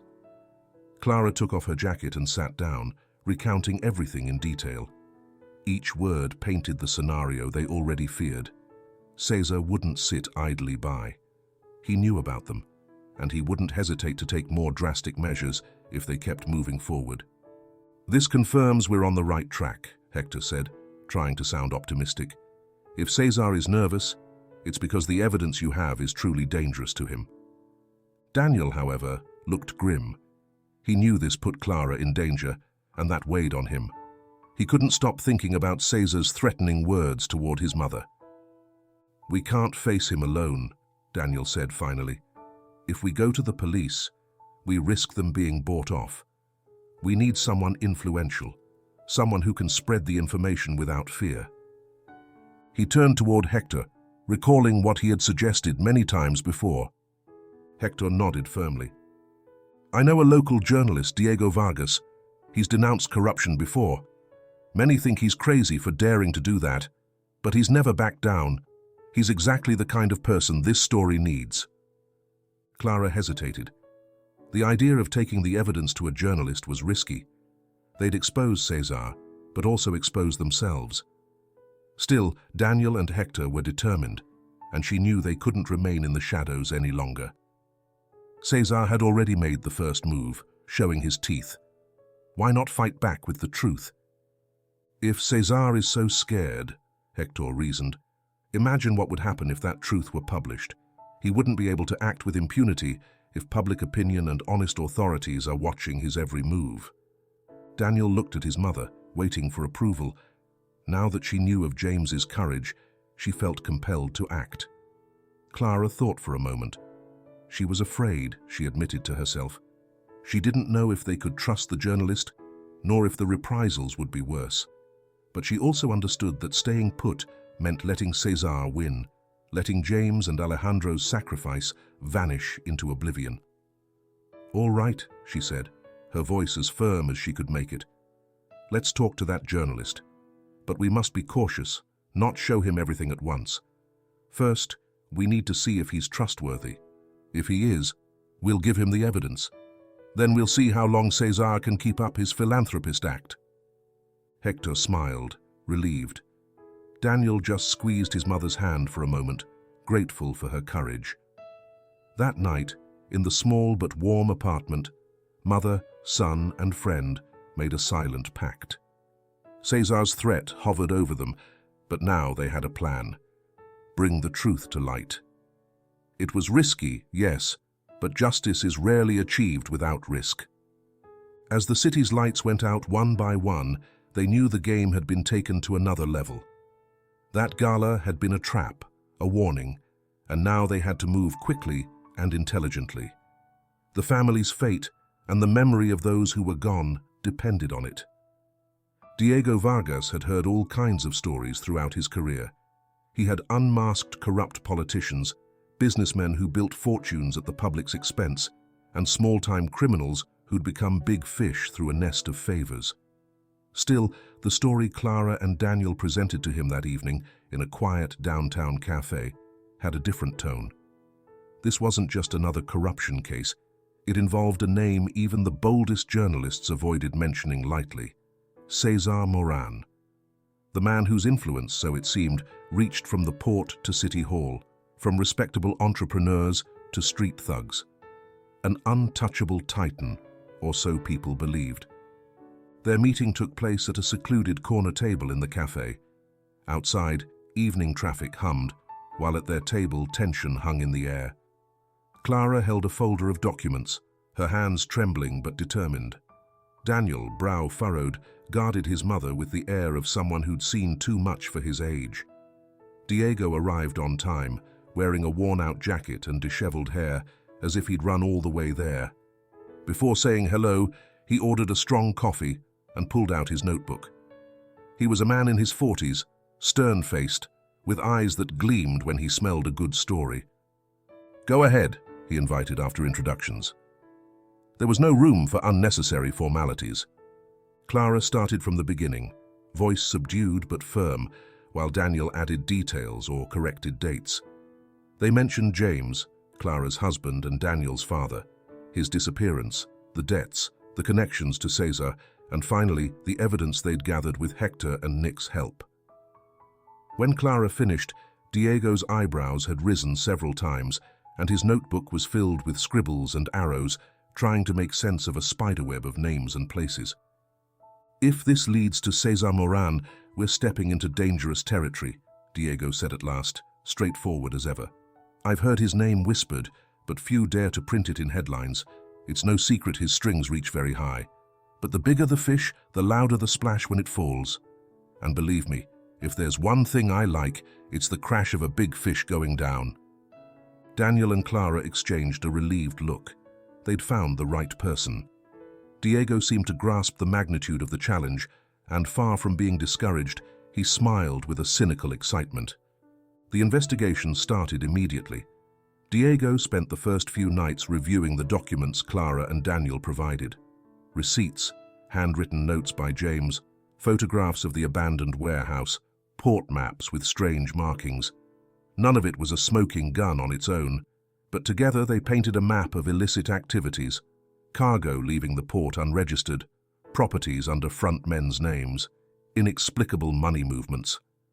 For Diego, the next step was to cross-check these clues with public records, newspaper archives, and anonymous leaks he'd cultivated over time. He called old contacts at City Hall, at Customs, even reached out to a retired cop who'd once tried to report irregularities at the port without success. Each conversation offered more details and more questions. One night, after hours at his computer, Diego found something that made him scowl. Many of Cesar's properties were linked to men with suspicious backgrounds. Moreover, key city officials had facilitated building permits, business licenses, and other favors for Cesar's front companies. "Cesar doesn't just control the port," Diego noted in his notebook. "He's also got half of City Hall in his pocket. This won't be easy." In fact, the deeper he dug, the more he realized this wasn't a small network. It was a branching structure, like a hydra, whose tentacles spanned various areas of the local economy and politics. The reaction was immediate. When you get too close to the fire, you feel the heat. The first sign came a few days later. Diego's office, an inexpensive space he rented to work without distractions, was found vandalized one morning. Nothing appeared stolen, but papers were scattered, file drawers opened, and a clear warning spray-painted on the wall. "Stop snooping." Diego wasn't naive. He knew it was a message. He called Clara and told her. Worried, she told Daniel. Everyone understood the gravity of the situation.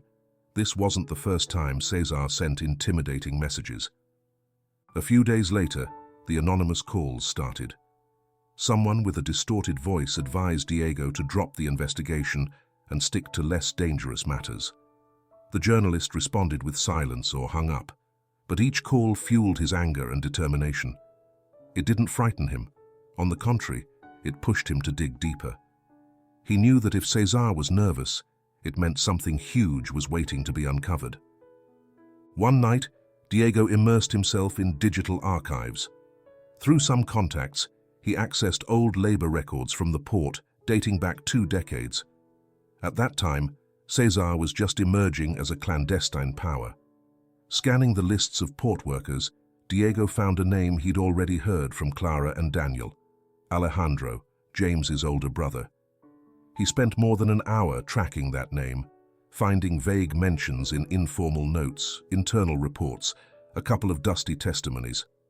Alejandro had been a committed worker, according to some records, but then there was a conflict with the new boss, a nickname some documents gave Cesar. Shortly afterward, Alejandro disappeared without a trace. Diego leaned back in his chair. Now he had a link. Alejandro had once been close to Cesar at the start of his criminal career, and it seemed had become an obstacle. Everything fit the family's theory. Alejandro must have tried the same thing James later did, collecting evidence, denouncing. But he never got the chance. His suspicious disappearance was a dark stain in Cesar's past, and if the journalist managed to bring it to light, he wouldn't just unearth an old crime, he'd reveal a pattern. Anyone who tried to expose the truth ended up erased. Diego took his phone and called Clara. He told her in detail what he'd found about Alejandro. Clara, on the other end, remained silent for a few seconds. Then her voice broke slightly. She knew from Aurora and Nick that Alejandro had disappeared, but hearing it confirmed by a journalist with concrete data reignited her fear and outrage. "This confirms Cesar has a lot to hide, Clara," said Diego. "Your family isn't the first to suffer the consequences of his power. What James and Alejandro did was brave, but they were alone. This time, we'll try not to repeat that history." Clara felt less alone now. Diego was an ally in the shadows, a man who understood the risk and was willing to take it. Daniel was also there, ear pressed to the phone, listening. When they hung up, the boy looked up at his mother, anxious but surer than ever. If Alejandro had started this chain and James had tried to break it, it was now their turn to continue. And this time, they weren't alone. They had Diego, the evidence, and their determination. With the information about Alejandro, Diego tested several angles for his investigative article. He thought about starting by telling the port's story, the rise of Cesar, and then introducing Alejandro and James as two men who tried to end corruption from within. That way, he could create an emotional and forceful narrative, one that would captivate readers and, more importantly, honest regulators and law enforcement not yet bought off. However, he was aware that publishing this article as it stood would be professional and personal suicide if he didn't have enough support. He needed more evidence, willing witnesses, leaked official documents to confirm every accusation. The press is a powerful tool, but without solid proof, stories remain mere rumors. Diego knew this better than anyone. "I need more time," he told Clara and Daniel the next day when they met in a small, secluded plaza. "Time to fill the gaps, so they can't easily deny it. I'm going to contact riskier sources. If I'm lucky, someone in City Hall or the port will want redemption. In the meantime, stay alert. Cesar knows we're on his trail, and he won't like it." Clara nodded, squeezing Daniel's hand tightly. Daniel kept his chin up. Now that they knew the full extent of Cesar's network, they understood that every move had to be carefully measured. Their main weapon was public exposure, complete transparency. Cesar thrived in darkness. If they managed to strip him of that mantle of shadows, he would have to defend himself publicly, and it wasn't so easy to intimidate someone when all eyes were on you. That very night, tension resurfaced around Diego. A dark car seemed to follow him to his apartment. He pretended not to notice and changed his route several times. He had no illusions. Cesar wouldn't sit back and wait to be taken down. Even so, Diego smiled to himself. "The bigger the fish, the louder it splashes when it falls," he repeated silently. This story was too good, too important to drop. In his apartment, lit only by his computer screen, Diego organized the data he'd uncovered. The roles of James and Alejandro, the evidence they had tried to gather, the connections linking Cesar to political figures. There were names, dates, suspicious operations, veiled testimonies. Everything formed a complex puzzle, but bit by bit, it was taking shape. The journalist knew he was at the center of a dangerous spiral, but he also knew he had a mission: to expose Cesar, to tell the truth, and hopefully, to honor the memory of men like Alejandro and James, who had tried before and failed. Now he had Clara's and Daniel's help, and that family, instead of crumbling under fear, seemed united with renewed strength to deliver the final blow. And if that day came, when the truth emerged into the full light of day, Diego would be there to sign the article that would change the course of the city. The neighborhood had sunk into a tense silence when Daniel said goodbye to Hector and Diego around midnight. The meeting had been productive. Diego kept gathering evidence. Hector used his ingenuity to access forgotten files in public libraries, and Daniel contributed the key clues they had obtained in El Refugio. Still, on his way home, darkness wasn't his only companion. Unease settled in his chest as he sensed foreign footsteps, a distant murmur, the hum of an engine that seemed to follow his trail. With his heart in his throat, Daniel quickened his pace. The nearly deserted streets felt longer than usual. Every corner was a challenge, every flickering streetlight a reminder that danger lurked. He had lived through tense moments before, but this time the threat was tangible. If Cesar had discovered his role alongside Hector and Diego, he wouldn't remain idle. Turning a corner, Daniel glimpsed Nick's house. Nick had always lived discreetly, keeping his head down, avoiding trouble. But lately, he had become Daniel's unexpected protector. Nick wasn't a hero, not a vigilante, but he remembered and was loyal to Daniel's father, James. He knew things that had reluctantly forced him to get involved to protect the boy. "Nick, open up," Daniel whispered as he reached the door, knocking insistently. Fear made him sweat. In the distance, an engine revved. Someone was coming. After a few tense seconds, the lock clicked and the door opened just enough for Daniel to slip inside. Nick, frowning and in pajamas, stared at the boy. His tired eyes glowed with concern. "They're Cesar's men, aren't they?" he asked, already knowing the answer from Daniel's stricken face.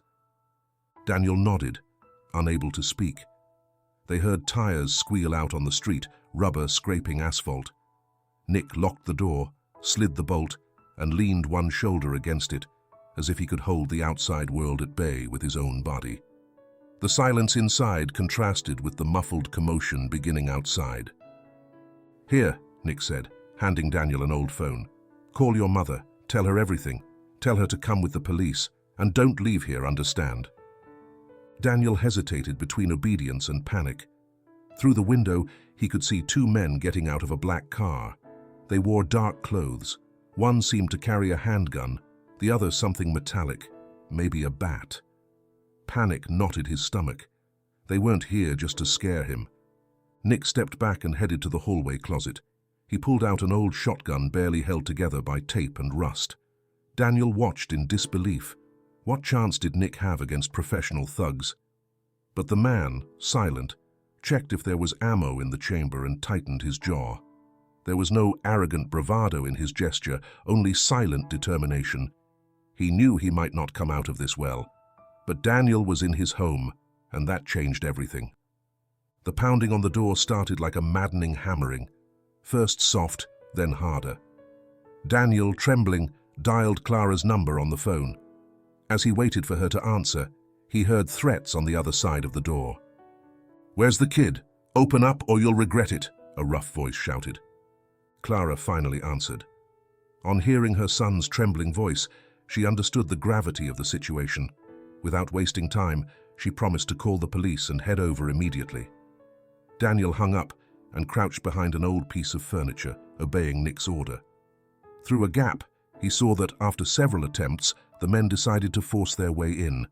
The door yielded under a kick, the lock snapped, and the sound of splintering wood rang out. Nick aimed the shotgun at the closest intruder. A shot into the air shattered the silence. The roar filled the room with dust and the smell of gunpowder. One of the men backed off, surprised, while the other ducked, searching for cover. Nick, breathing heavily, knew he wouldn't have many more chances. It was an old weapon, and he was neither young nor trained. But his determination came from love for James's memory and empathy for Daniel, a kid who didn't deserve to pay for other people's sins. "Get out of here!" Nick shouted, his voice booming in the small room. The first man, startled by the shot, retreated toward the car. But the second, either more stubborn or more loyal to Cesar, mustered his courage and stepped inside. He wielded a long, shiny blade, reflecting the hallway's dim light. Nick moved toward him with the shotgun raised, but it jammed as he tried to reload. Seeing the weapon fail, Daniel felt time freeze under unbearable tension. The two men engaged in a brutal struggle. The attacker lunged with the knife, and although Nick managed to dodge the first slash, he suffered a superficial cut on his arm. They fought hand to hand, crashing into furniture, knocking over a lamp that shattered on the floor. Daniel watched, heart clenched. He wanted to scream, to help, but fear paralyzed him. Besides, Nick had told him to stay put. In the midst of the struggle, Nick, fueled by desperation, managed to strike a solid blow with the shotgun's butt to the man's head, leaving him dazed. The attacker, staggering, tried to stab again, and this time he plunged the blade into Nick's abdomen. It was a mute explosion, a soundless burst as steel tore flesh like a canvas. Nick stifled a cry, blood choking his throat. With the last of his strength, he hit the man's arm, disarming him and knocking him unconscious. Daniel emerged from his hiding place as Nick fell to his knees. He ran to him, tears streaming down his face. Nick pressed a hand to the wound, trying to stop the bleeding. His eyes, reddened by pain, sought Daniel's. There was pride, determination, and sadness in his gaze. He knew his time was ending. "Your father was a good man," he murmured, voice unsteady. "Make this count." Daniel tried to press a cloth against the wound, crying and pleading for help, but blood slipped through his fingers. He had no medical knowledge. He couldn't stop the hemorrhage. Nick, wincing in pain, managed a weak smile before exhaling his last breath. The rusty shotgun lay at his side, a silent witness to his sacrifice. When Clara arrived with the police, the scene was desolate. The attacker lay unconscious in a corner. The other man had fled.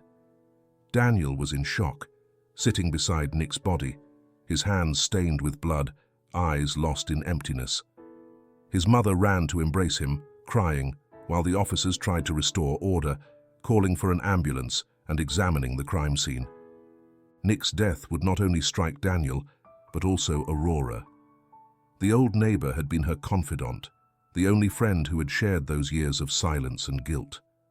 Now she, fragile, her mind battered by so many secrets, would face new pain, unexpected and unjust. For Daniel, that night marked a before and after. Accepting Nick's help meant carrying the responsibility for his death. A sacrifice the neighbor had made without hesitation, protecting him as if he were his own son. Guilt mixed with furious determination. He wouldn't let the effort, pain and blood spilled by those who tried to end Cesar's empire go to waste. From now on, it wasn't just his father's or Uncle Alejandro's memory. He must also honor Nick's memory. In the neighborhood's dim light, with the blue and red patrol lights reflecting in the windows, Daniel understood that the path to the truth would cost more lives, more tears. But he wouldn't give up. Nick had given his life for him, and he wouldn't betray that final wish, to make it worthwhile. The night had been long and tense. After Nick's death and the constant threats, no one in the small circle, Clara, Daniel, Hector, and journalist Diego Vargas, doubted that it was time to act. Nick's sacrifice, Aurora's pain, and the bottled-up fury of a family that had suffered too much became a powerful impetus.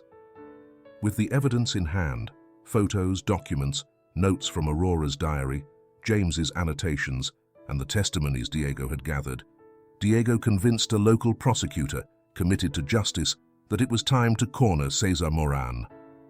The prosecutor, a man with a tired but firm gaze, was not unaware of the rumors of corruption surrounding the port and the suspicions about Cesar.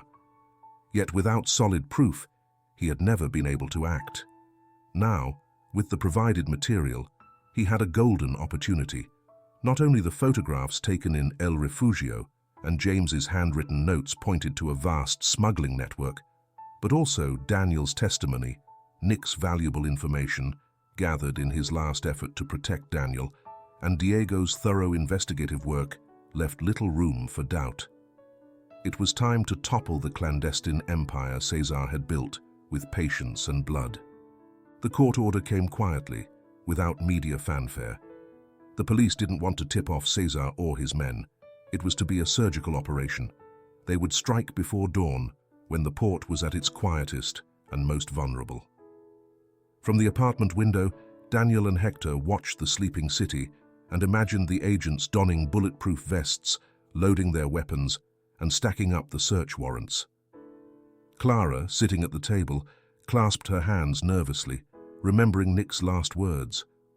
Although they couldn't be on the scene, they knew their information was the most powerful weapon against Cesar. The police were joined by a special task force dedicated to fighting organized crime.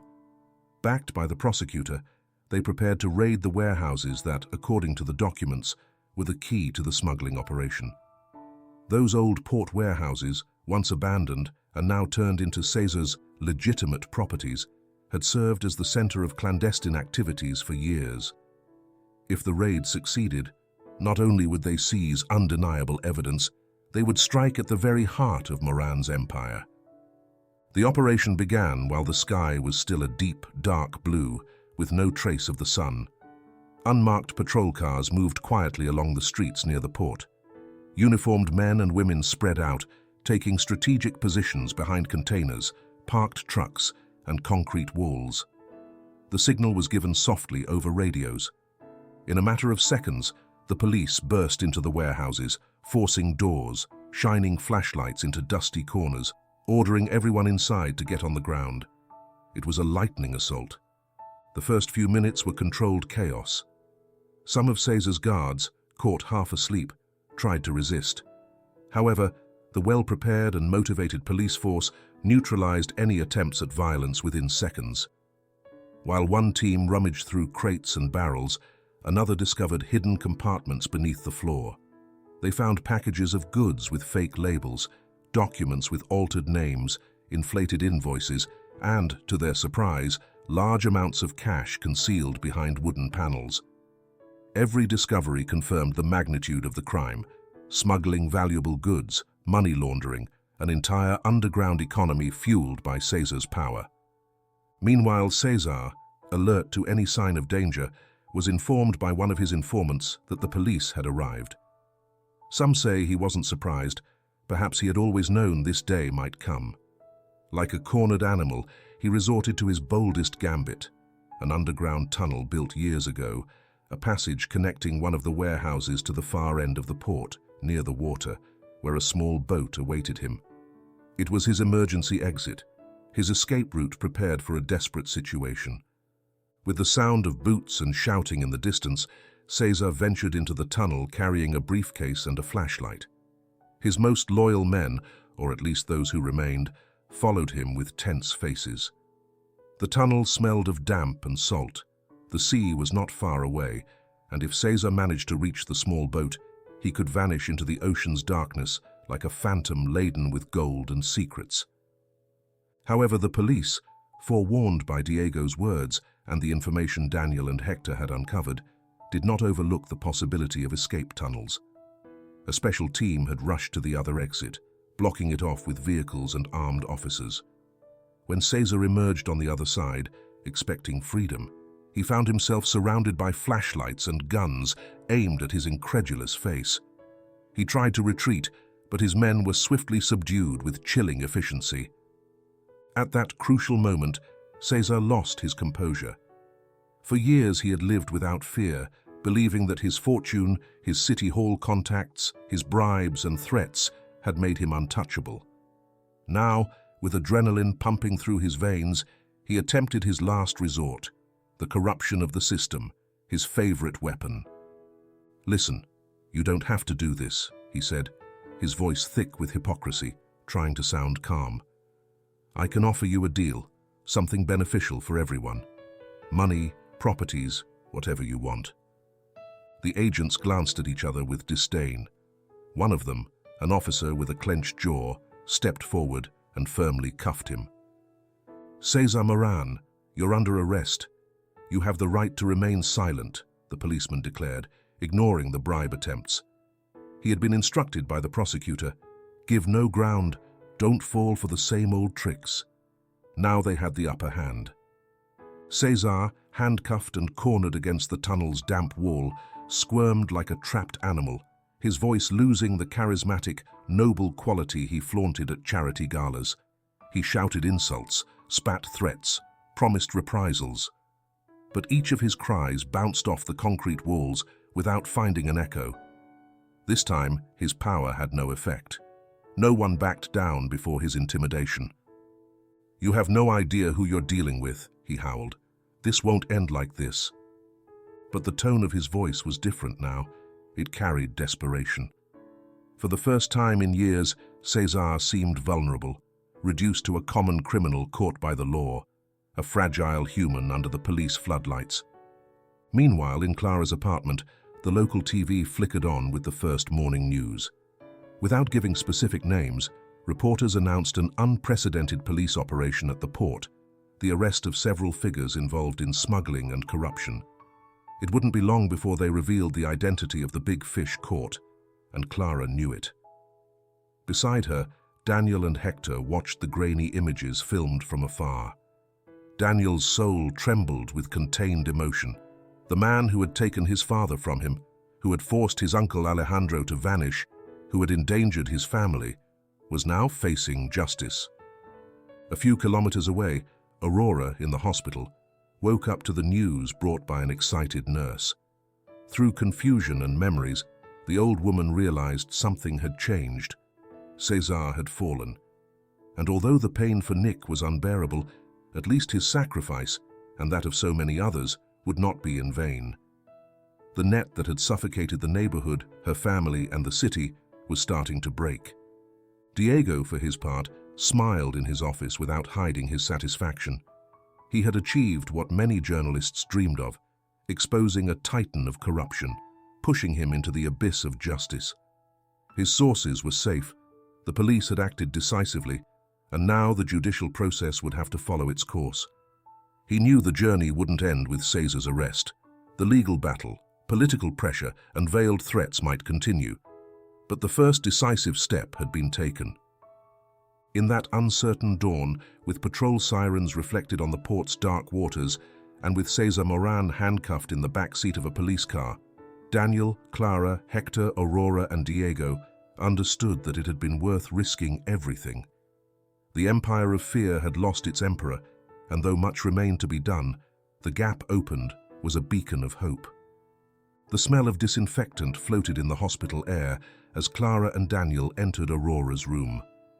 The machines emitted soft, rhythmic beeps, and the nearby hallways were relatively quiet at that morning hour.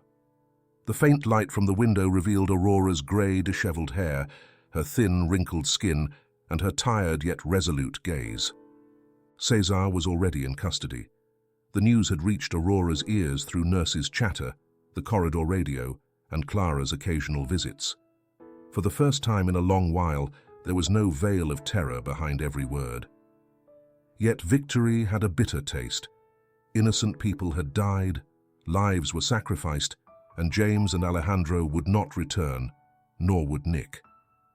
Now that the immediate danger seemed to have passed, Aurora felt she could no longer carry the secrets that had consumed her. "Come, sit here," Aurora said, softly indicating the chairs beside her bed. Her voice trembled, not from weakness, but from the weight of the past she was about to share. Daniel and Clara complied.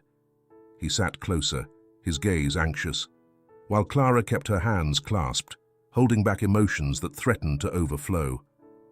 The old woman swallowed, allowing a heavy silence to settle in the room. She needed that moment to assemble her words. She had to confess to her daughter and grandson, and this belated honesty was painful. At last, she looked up, and the sorrow in her eyes was unmistakable. "I always knew Cesar was behind James's disappearance," Aurora began, her voice hoarse. "I knew it in my heart, but I never had proof. It was a feeling, a bitter certainty.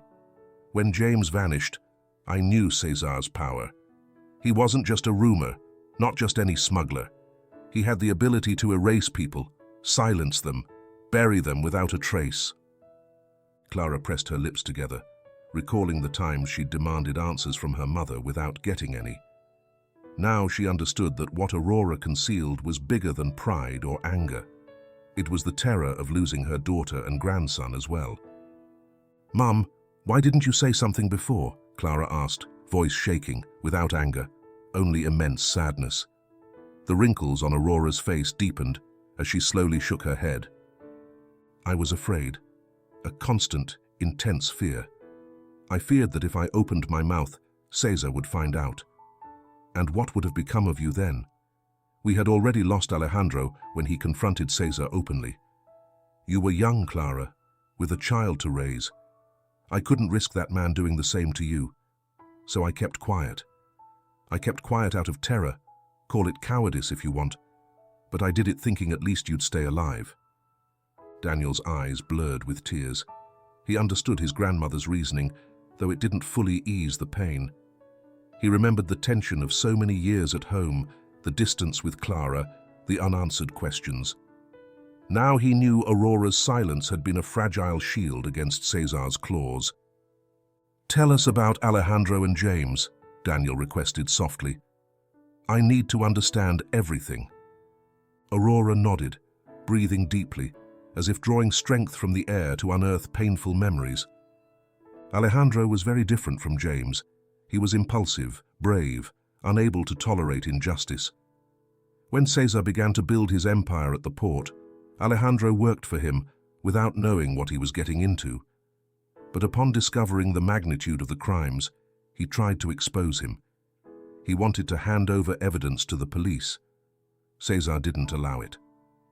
One day, Alejandro simply disappeared. No witnesses, no body, nothing. We knew Cesar was involved, but there was no confirmation. How could we fight against such a huge shadow? Tears began rolling down Aurora's cheeks. Clara reached out and for the first time in a long while placed her hand over her mother's. No reproaches, just understanding. They clung to each other's gaze as though physical contact could heal the bitterness of lost years. Years later, James fell into the same trap, Aurora continued. His intention was different. He wasn't as impulsive as Alejandro, but the disappearance of his brother had marked him. When our finances became precarious, James fell under Cesar's influence, thinking it was the only way out of his debts. But he never gave in to corruption. He tried to gather evidence as well, yet Cesar was always one step ahead. Before James could hand it over, he disappeared, and so we were left, alone, in silence. The room fell into heavy muteness. Each of Aurora's words was a needle stitching their family's story with painful threads.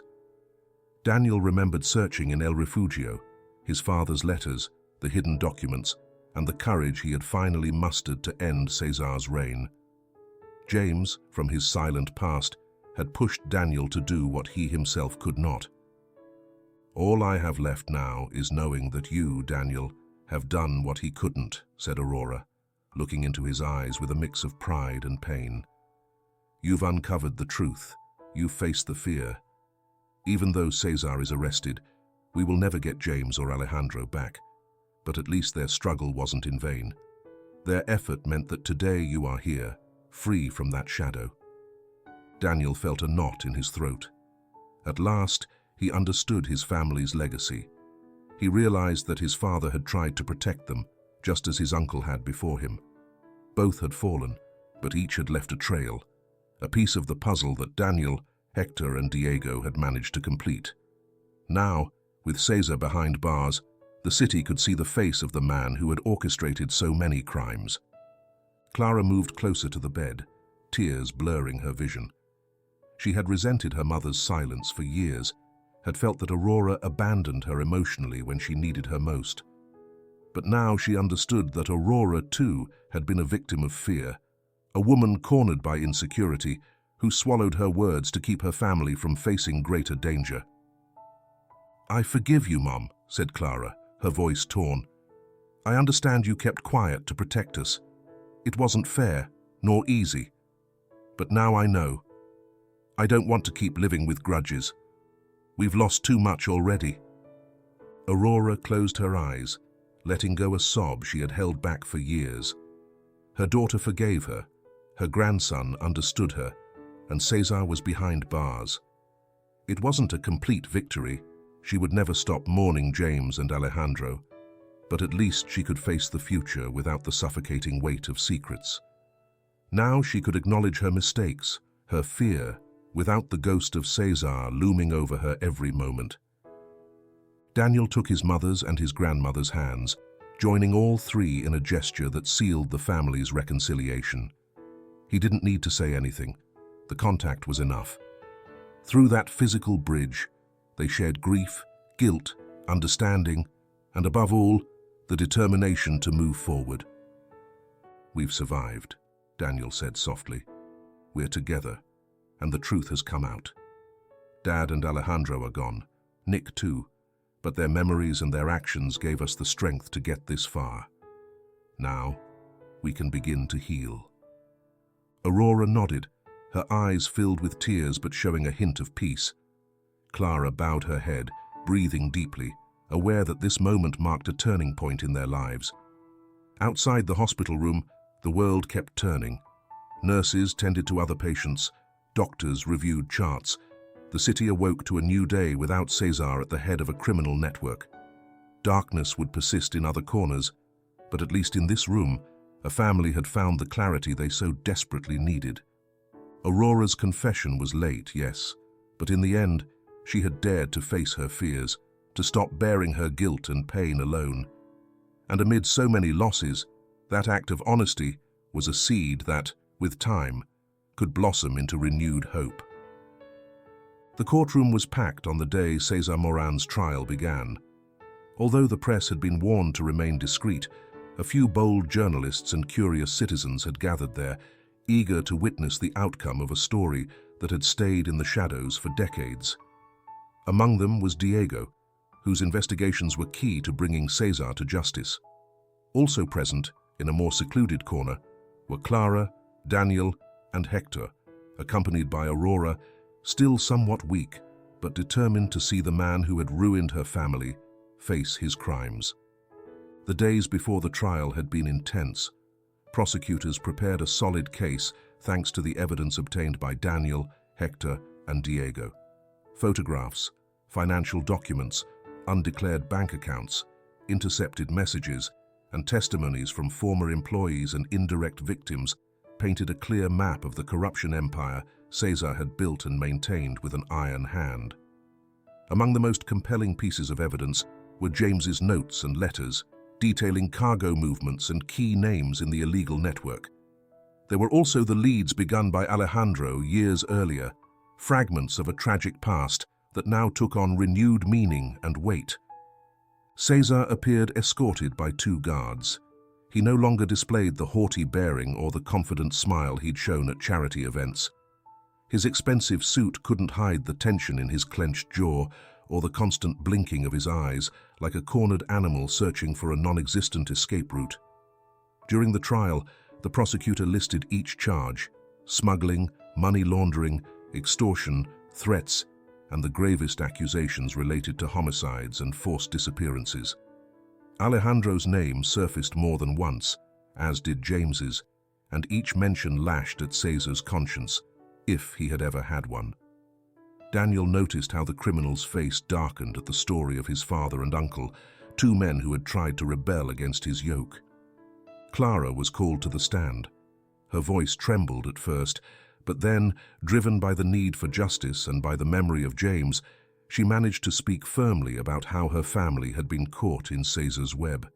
She spoke of fear, silence, and the irreparable damage suffered by her marriage and her relationship with her son. Clara's words were living testimony to the human consequences of corruption. When she finished, the prosecutor and the judge seemed to understand that this was not just about figures and transactions, but about shattered lives. Daniel also took the stand, his 15 years weighed down by immense responsibility.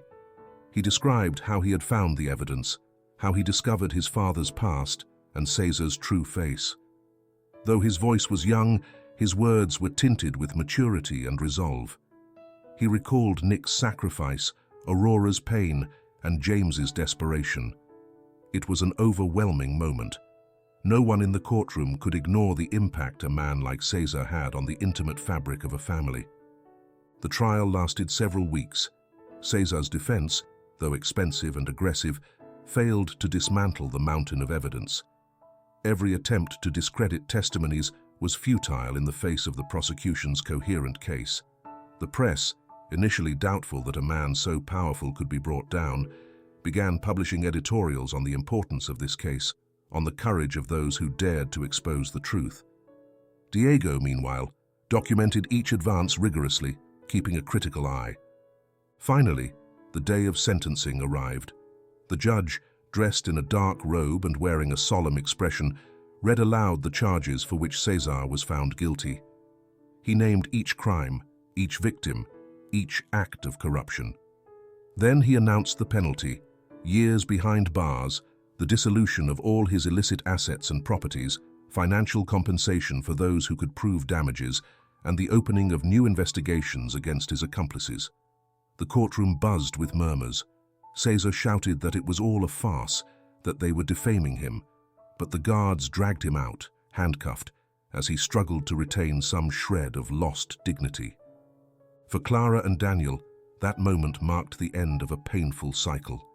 They didn't get James or Alejandro or Nick back, but they ensured their deaths weren't left unpunished, their efforts not in vain. Aurora, seated in her wheelchair, let out a trembling sigh. She could finally admit that fear had been a silent executioner, and that the truth, however painful, was better than silence.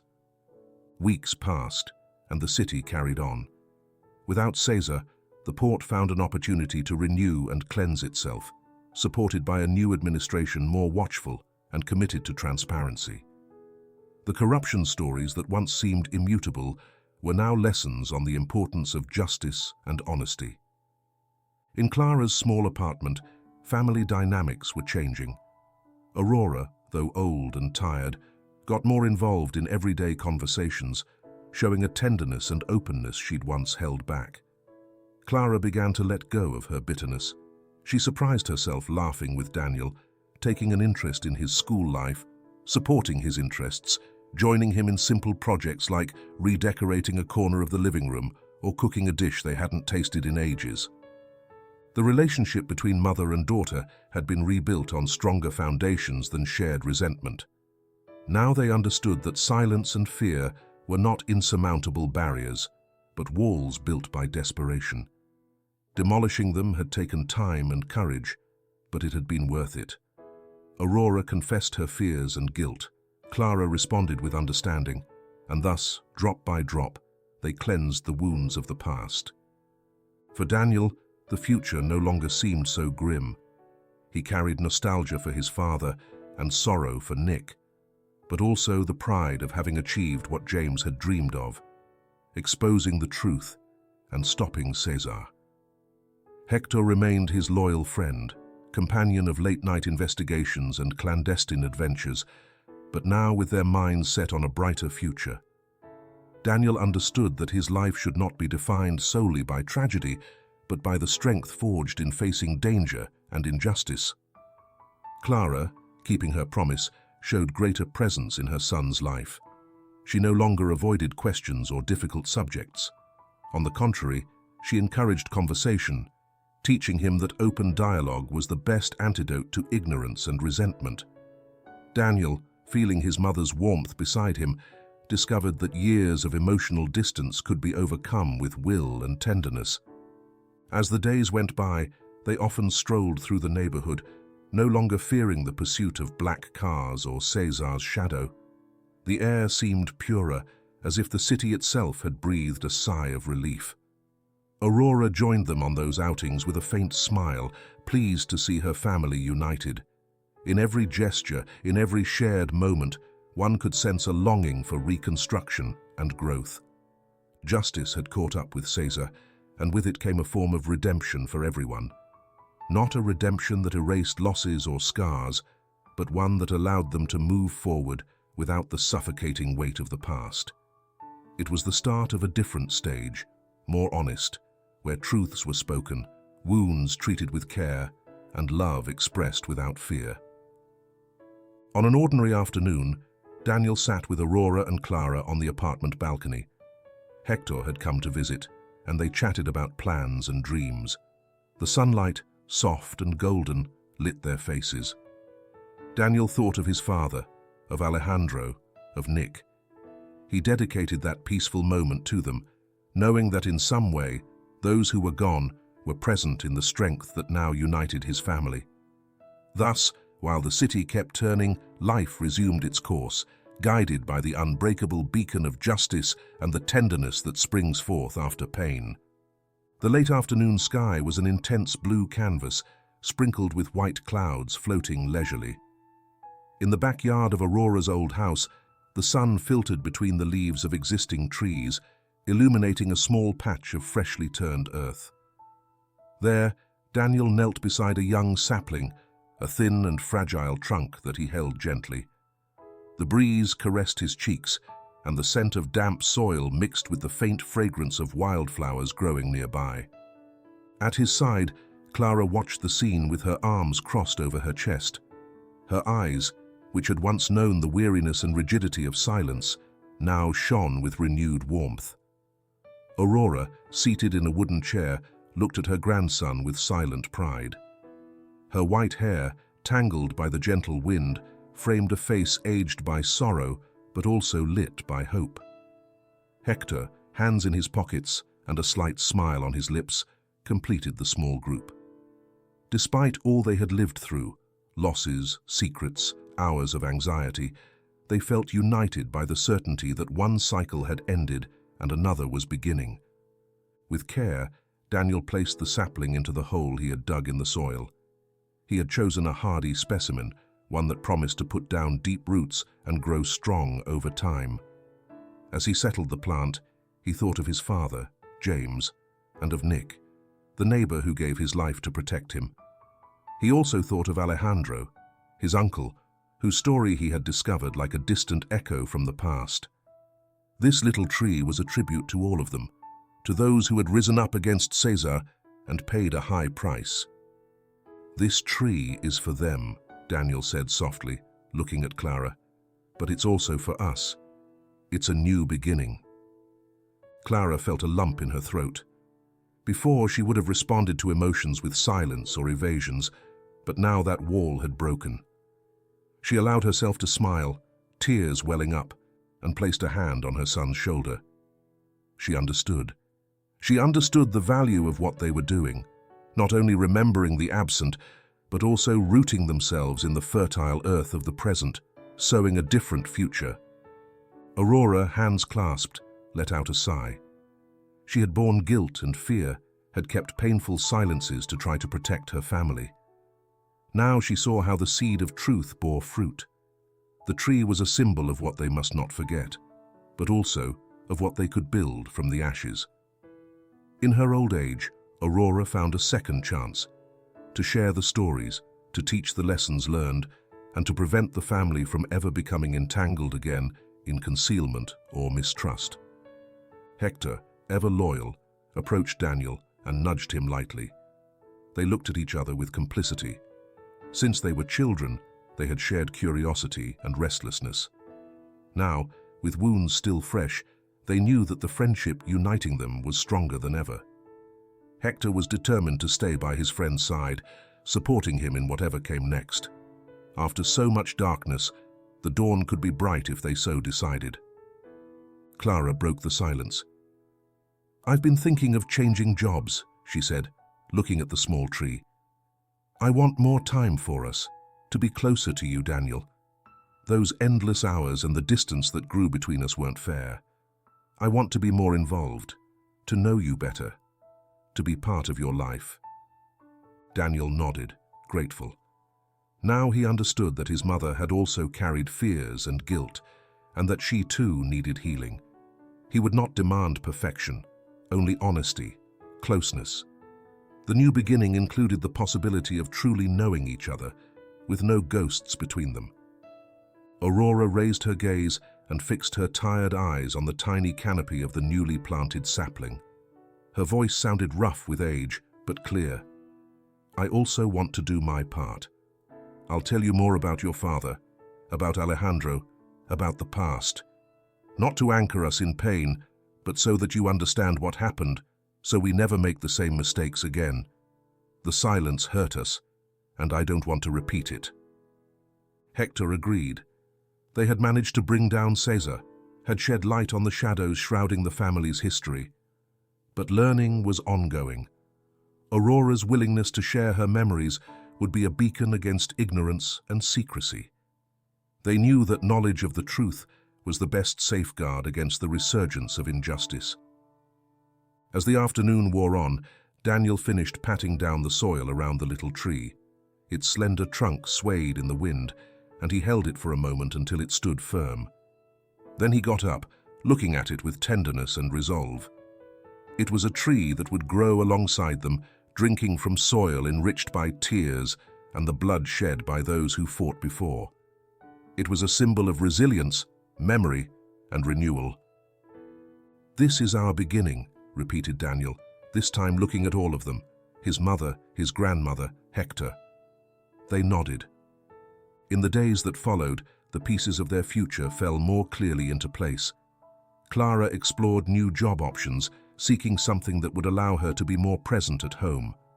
Aurora, with delicate health, allowed herself to spend long hours talking to Daniel, telling him anecdotes of James's childhood, describing Alejandro's indomitable character, thus filling the painful gaps. Hector continued to be an unconditional support, now not just in dangerous adventures, but also in serene everyday life. With no threats lurking at every corner, their friendship could thrive on more constructive projects. The city too seemed different after Cesar's arrest and the downfall of his criminal network. Although much remained to be done, the air felt lighter, and people began to talk about their problems with less fear, ready to denounce injustices without fearing that an invisible hand would make them vanish. The memory of Nick and James was woven into the urban fabric as a reminder that courage is not always grandiose. Sometimes it's silent and everyday. Every morning, Daniel peered into Aurora's backyard to check on the tree. Over time, its roots took hold, its leaves multiplied. And so, as the tree rose, so did the family, learning to talk without barriers, to support each other unconditionally, walking together toward a clearer future. At twilight that day, as the first stars flickered in the sky, Daniel, Clara, Aurora, and Hector gathered again around the young tree. They made no speeches. There were no grand declarations. They simply contemplated life sprouting before their eyes, remembering those who were gone and feeling grateful for the chance to heal. The wind whispered among the branches like a voice encouraging hope.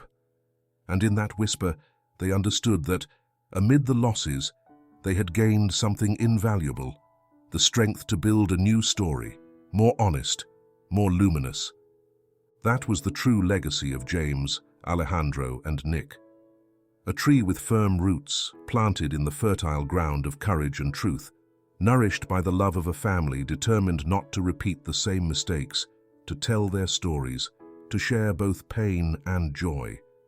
A tree that, over time, would grow tall and sturdy, offering shade and solace to those who needed to remember that the past hurts, but also teaches, and that the future, if cultivated with sincerity, can be a new beginning full of fruit.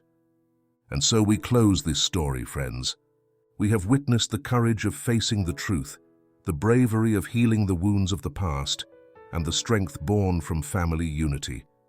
This story reminded us that no matter how dark the shadow that haunts us, we can always shine a light with honesty and determination. Thank you for joining us on this journey.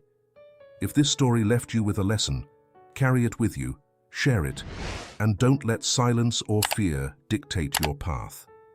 Here, on this channel, we will continue telling stories that inspire us to create a more just, more humane, and more authentic future. See you soon. Keep being brave.